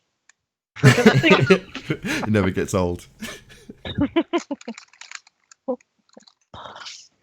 Yep.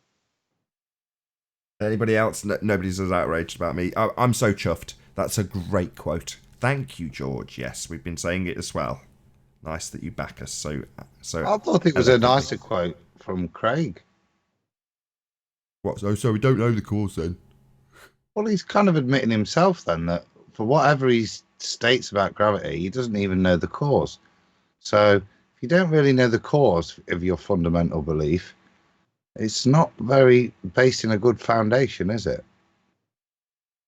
Radius Dominus Gravitus Spiritus Sanctus. Go in peace. In G you trust. Orwin. We move on. Last but not least, I think there's only one more quote. Where does this one start?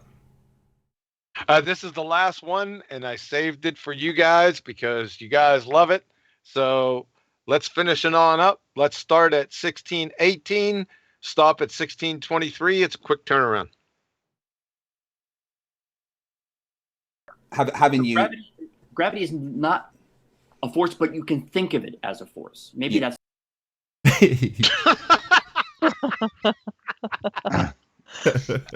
Gravity's not a force, but you can think of it as a force. This quote, that's never gonna get old, George. Never. It's a gem. It's a little gem. It was the one I repeated 4 or 5 times at the end of the little soundbite that I took from that video. It was that 3 minutes before And I just felt the need to just keep repeating that because, you know, it isn't a force, but you can think of it as a force. It's a pseudo force. A non-force. A fictitious force. It's Not a non-force force. Not a force? It's a non-force force. Yeah, it's not a force, just a fundamentalist belief. A force is a force, of course. No one. Unless We're well into double digits. This isn't gonna go away. No, definitely not. I was going to say 4 or 5 times, Adam. We're well into double digits in terms of hijacking this on the debate. Oh, brilliant! With that, just the amount of formulation you can make with that statement is just endless. It never gets old. Unless, of course, that horse, of course, is the famous Mr. G. At least somebody's old enough to remember that show. Yes. Right, just for prosperity. Just hold on. Just for prosperity, we're gonna have it one more time. Yeah, That's fair. Having you. Gravity is not a force, but you can think of it as a force. Maybe that's the best. it's Never the best gets old. explanation. Right. Did you say that it is the best explanation of gravity? It'll do. And listen, I don't want to punk George Musser out all that much. It is what it is. I know. He said what he said. You got terrible mic again, John. So what I'm going to do is I'm going to read out some super chats while you drop and rejoin because your mic's gone terrible. Let me know in the chat if it's everybody. I'll reset my desk just in case it is my end. It might be me, but I don't think so. Okie dokie. So let's do some shout outs to some super chatters and then we'll round out this point and go to the Discord server. So I'll just get my composure. Right, shout out to Unicorn Laser Eye, says, hello everyone, I love these shows. Rob Kiln, Earth is obviously and observably flat. Slightly longer one, let's move my mic and get a bit closer to the screen. Rebel, thank you very much for the $20 super chat, Rebel. Great job, you guys. Let's get to brass tacks. At some point, it'll be great if QE or Nathan could smash the ludicrous idea of slingshotting of space vehicles around the planet. Does so-called gravity simply let go? Lol. Well, it begs the question in 2 regards. So it begs the question that you've got a globe Earth, and it begs the question that you've got spherical orbits to begin with, and then the slingshotting aspect is presumably the narrative that you're punting for getting to the moon that they allege they use. Yeah, it's all nonsense. I mean, it all begs the question, but wouldn't that slingshotting be in a violation of the second law? Yeah, it starts and ends with the space bit is totally fake. So before you even get to the spherical Earth being in that medium that you're describing them slingshotting in, that's a Narnia description. So how does the gas lamp work in Narnia? Does the snow settle because of the time dilation in Narnia? Yeah, Narnia's but not Nathan, real. right? If you throw something really fast at an angle into the wardrobe, it will come out the other end doing at least 16,000 miles an hour. Precisely. So we could argue all day about the time dilation in Narnia, right? And whether or not it would or wouldn't work based on the physics of Narnia. However, Narnia's not real, and neither is space. It violates the second law of thermodynamics. The gas we breathe would fill the space. So if you ever get into these arguments where you have to beg the question of space, vacuum, and you have to beg the question of a sphere Earth, and you have to beg the question of orbits, then you're 3 steps into a begging the question fallacy that can be cut off at the knees by saying, how do we have gas pressure without a container? Your alleged sky is a vacuum, and we breathe gas pressure.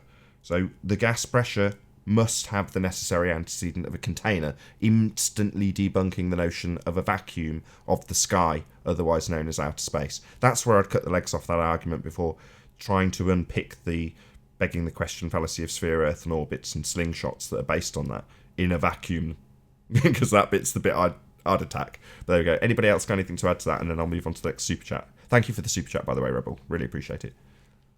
Is my mic working okay? Perfect. That's another hint for me to give another shout out to Unicorn Laser Eyes for double hitting the super chat. Hit the thumbs up and super chat, everyone. Yeah, I totally echo that sentiment. Yes, should be loud and clear. Chow Yun Fat, thank you very much. Great panel and show, Nathan. Really good stuff. Test all things. Hold fast to what is good. Amen. Rob Khan, thank you, Nathan. Thank you for the super chat, Rob. Again, thanks to Unicorn Laser Eyes. He's been smashing the super chat quite a lot, he or she. Way BMX, also a big shout out to you for hitting the super chat. Gravity is not a force, in quotes, George Musser. Indeed. Yuya also puts a lollipop up. Not quite sure what that's referencing, but thank you very much indeed, Yuya, for the super chat. Really appreciate your support. Smash the super chat if you want to support this channel. Thank you to all who have done so already. Unless any of the Ballbusters have got anything to add, I think this could be another opportunity to go to the Discord server. Just one thing, Nathan. That last one with regards to the quote George Musa. When I put up the thumbnail for our YouTube video, I was thinking what to stick on, and I put George Musa. And then I thought, And then what popped into my head was Wiggles 2019. So I did turn it into George Musa 2019 was the. So I think it's always important to quote the year that these doofuses state these things that will contradict their fundamental religious beliefs. Absolutely. You know, without the balloon, there can be no pressure. Conspiracy Cats 2018.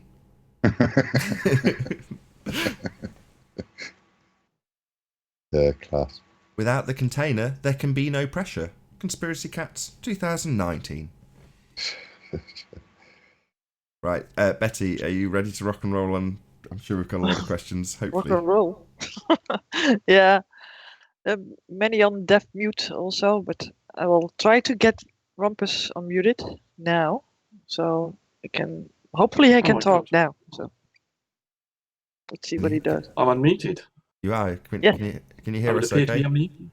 Right, go ahead, Rumpus. Yes, I can the hear mic's you. all yours. I like it.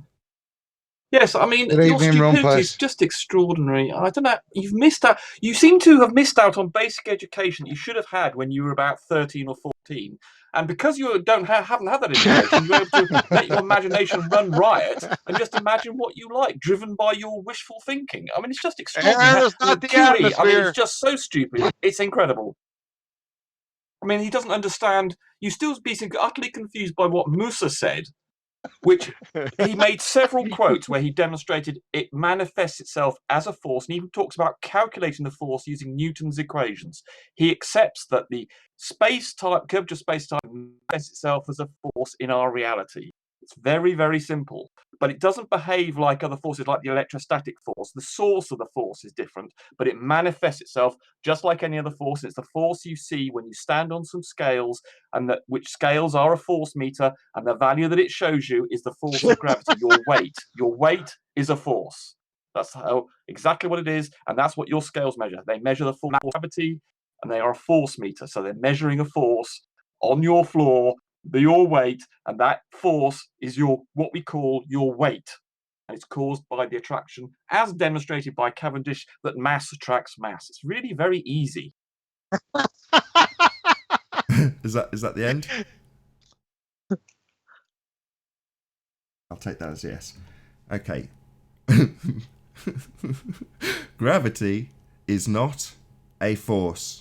George Musa, 2019. But you can think of it as a force. You can think of it as a force. Now, in the same way, because according to the Ball Earth rhetoric, the Earth turns underneath the atmosphere, a plane will travel in a straight line. It's not being pushed or pulled by the Coriolis force. It's travelling in a straight line. And according to the Ball Earth nonsense rhetoric that would have that plane with a continent travelling towards it, hurtling unbelievable speeds, according to that nonsense, you as the observer observe the plane taking a curved path. Now, it's not actually curving. It's an apparent deviation because it's a not actual force. Nothing's forcing the plane to curve because it's not curving. There is a non-force. An apparent force, meaning there isn't actually a force. And in the same way, George Musa makes it quite plain. Gravity is not a force. Now, you can think of it as a force if you're a funny fuckwit. But you can do a lot of things. Now, Anthony made the example with mantids. He said, you're not a paedophile, but we can think of you as a paedophile. Is that acceptable? Now, obviously not. If you're not a paedophile, you don't want people thinking of you as a paedophile, because you're not. Now, if you want to call that being an apparent paedophile, that's up to you, dick brains. But if you're not, you're not. A non-force is not a force. So let's just pop Rumpus. Praise be to our Rumpus. Excellent preaching, my friend. You did extremely well. Let's see if there's anybody else in the Discord server that has anything else to add or ask, hopefully. Who's next? Yeah, another beautiful one. Kosho, maybe? Sure. AK Show, can you hear us? Also, Chocolate Saiyan is in here. When we get to the after show, we'll open them all up. But in the meantime, while we're in the live show, just one at a time if we can. Kosho, can you hear us? I don't know if you can hear me. We can hear you, yeah. Yeah, I'm afraid to add anything because I know it's just going to get distorted. But I think what Rumpus was describing is the same way I understood that George interview. He was explaining it the same way we've always tried explaining it to you guys, which is that it's an apparent force, or not a fictitious, but a inertial force, meaning that it's existing because of the effect of the reference frame, not because of like a physical effect, but because of the law, the second law of motion, describing and defining what a force is. It behaves, it fits the description for that. It's making a mass accelerate, and so it can be calculated as a force. So I don't see what the confusion is. I've got a question. If it's making something accelerate, that would make it a force, wouldn't it? Yeah, absolutely. Oh, it's not a force. Let's just make that plain. Maybe give you a quote. Can someone else quote George Musa, the I know this astrophysicist? bloke. He's a famous physicist. There's George Musa, and he says it's not a force. 2019, George Musa. You can think of it as a force. You can think of it as a force. That's correct. But That's right. Kosho, it's not a force. You're not a bank robber, but we can think of you as a bank robber. How's that? Does that sound perfectly acceptable that we all think of you as a bank robber even though you're not a bank robber? Because it's not a force, Sunshine. What part of this aren't you getting? Well, aren't they doing this? Like I said, it's something I've understood, and so has the physics world has understood for 100 years. And like I said, if you check out the equivalence principle, Understood which has what? been out for like Sorry, 100 years. Just before you go on, understood what? What is it the physics world have understood? Enlighten us. That this effect of gravity is actually because of the curvature of space-time, which makes it not a force by in which it's a physical effect of something else, but because it behaves as a force, it can be described as a force and used to calculate all sorts of measurements and things like that. So you're saying you can write down and describe it as something even though it's not actually that thing? Well, that sounds like a kind of fundamentalist religious zealot way of looking at things, doesn't it, Kosho? Yeah, I suppose, unless you understand the equivalence principle. Equivalence principle? What? When something's not a force, calling it a force, that's called doublespeak, not the equivalence principle, my son. Yeah. I don't think we need to hear any more doublespeak from Kosho. Not a force, but is a force is kind of the thing we're laughing at, Kosho. But you keep it up, my friend. It's pop Kosho back on mute. We'll see if anybody else in the panel has got anything to double speak us with. Hopefully. Who else we got? I can't read that. Elebacrua? I can't say that. She's I think that a flat earther? Yeah, Lisa. Hey, okay. how you doing? How you doing? Did you have something to add about about this? Oh, I'm any just of the laughing doublespeak? about how they call a pseudo force real. You know, it's hilarious. It's a pseudo. What's the definition of pseudo? Not genuine, False. spurs, or sham. Yes. False. Pseudo's false. It's like when you're in a car. But no, they You're want going to say straight. no. It is a force, but it's not a force. Well, see, This if is hilarious. an actual pseudo force would be like if you're in a car going straight and you take a sudden turn, if you turn to the left suddenly and the passenger is going to be thrown against the door, that's because the passenger is trying to go straight because you're not attached to the car, and the car is trying to divert you. That's a pseudo force, but you can explain it because the car has turned and you're trying to go in a straight line. There's no such explanation for gravity, though. And time is immaterial. It's a concept only, a perception. And so how can it be bent and how can it explain the force of gravity? That's Excellent. what doesn't make sense. Perfect. John, Quantum Eraser, can you tell us the mathematical construct that space-time is described as, please? There? Has he dropped? Pseudo-Riemannian force space.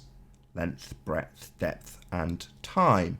So when they say they're bending space-time, try to realise they're bending a concept they have on paper.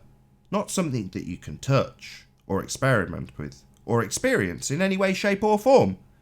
Merely an idea that they've put down on paper and then tell you that it works when they mathematically calculate that idea they have on paper and have conjured from thin air. So we're not dealing with the actual bending of space-time. What the hell is space-time? Nathan, does that mean there's not some bloke in a lab that's got like a bit of space-time and he's like bent it and they've observed it? No, what they do is they use the equivalence principle and drag out a fucking sheet.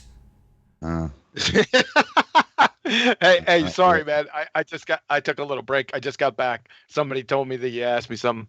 Yeah, the mathematics used for Einstein's replacement, let's make the terminology correct, for Euclidean 3 space. You're talking about the comparison like Einstein's field equations to Newtonian? Well, you've got Euclidean 3 space, and then what did Einstein use? Pseudo what? Pseudo-Riemannian force space. They're in completely different geometries.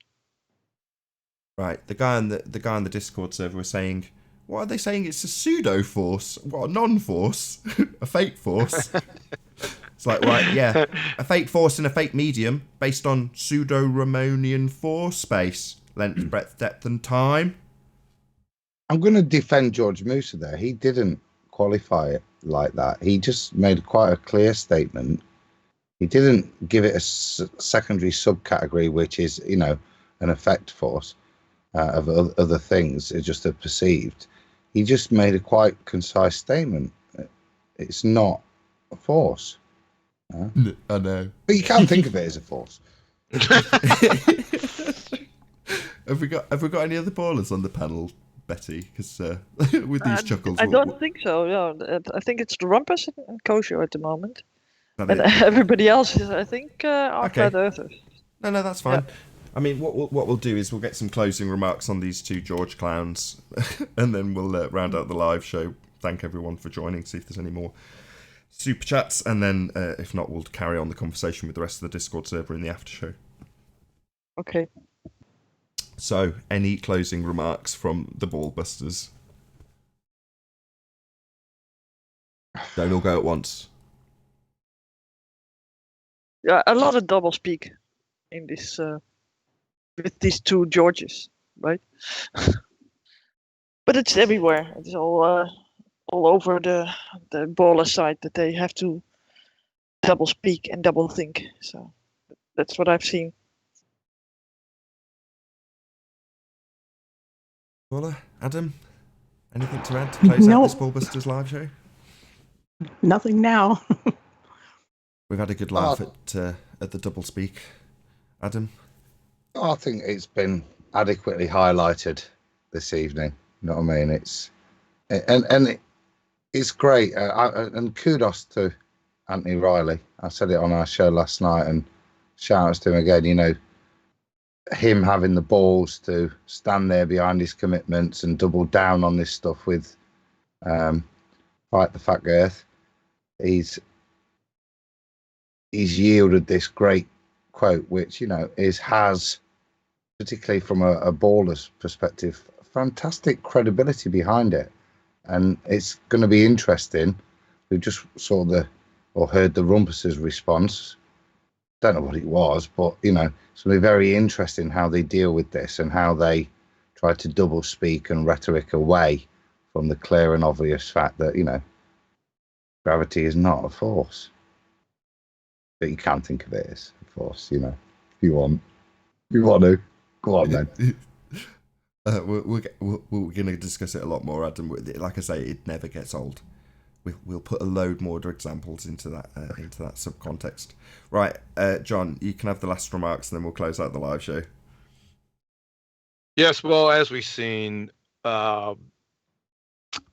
these people are totally bereft of any science acumen.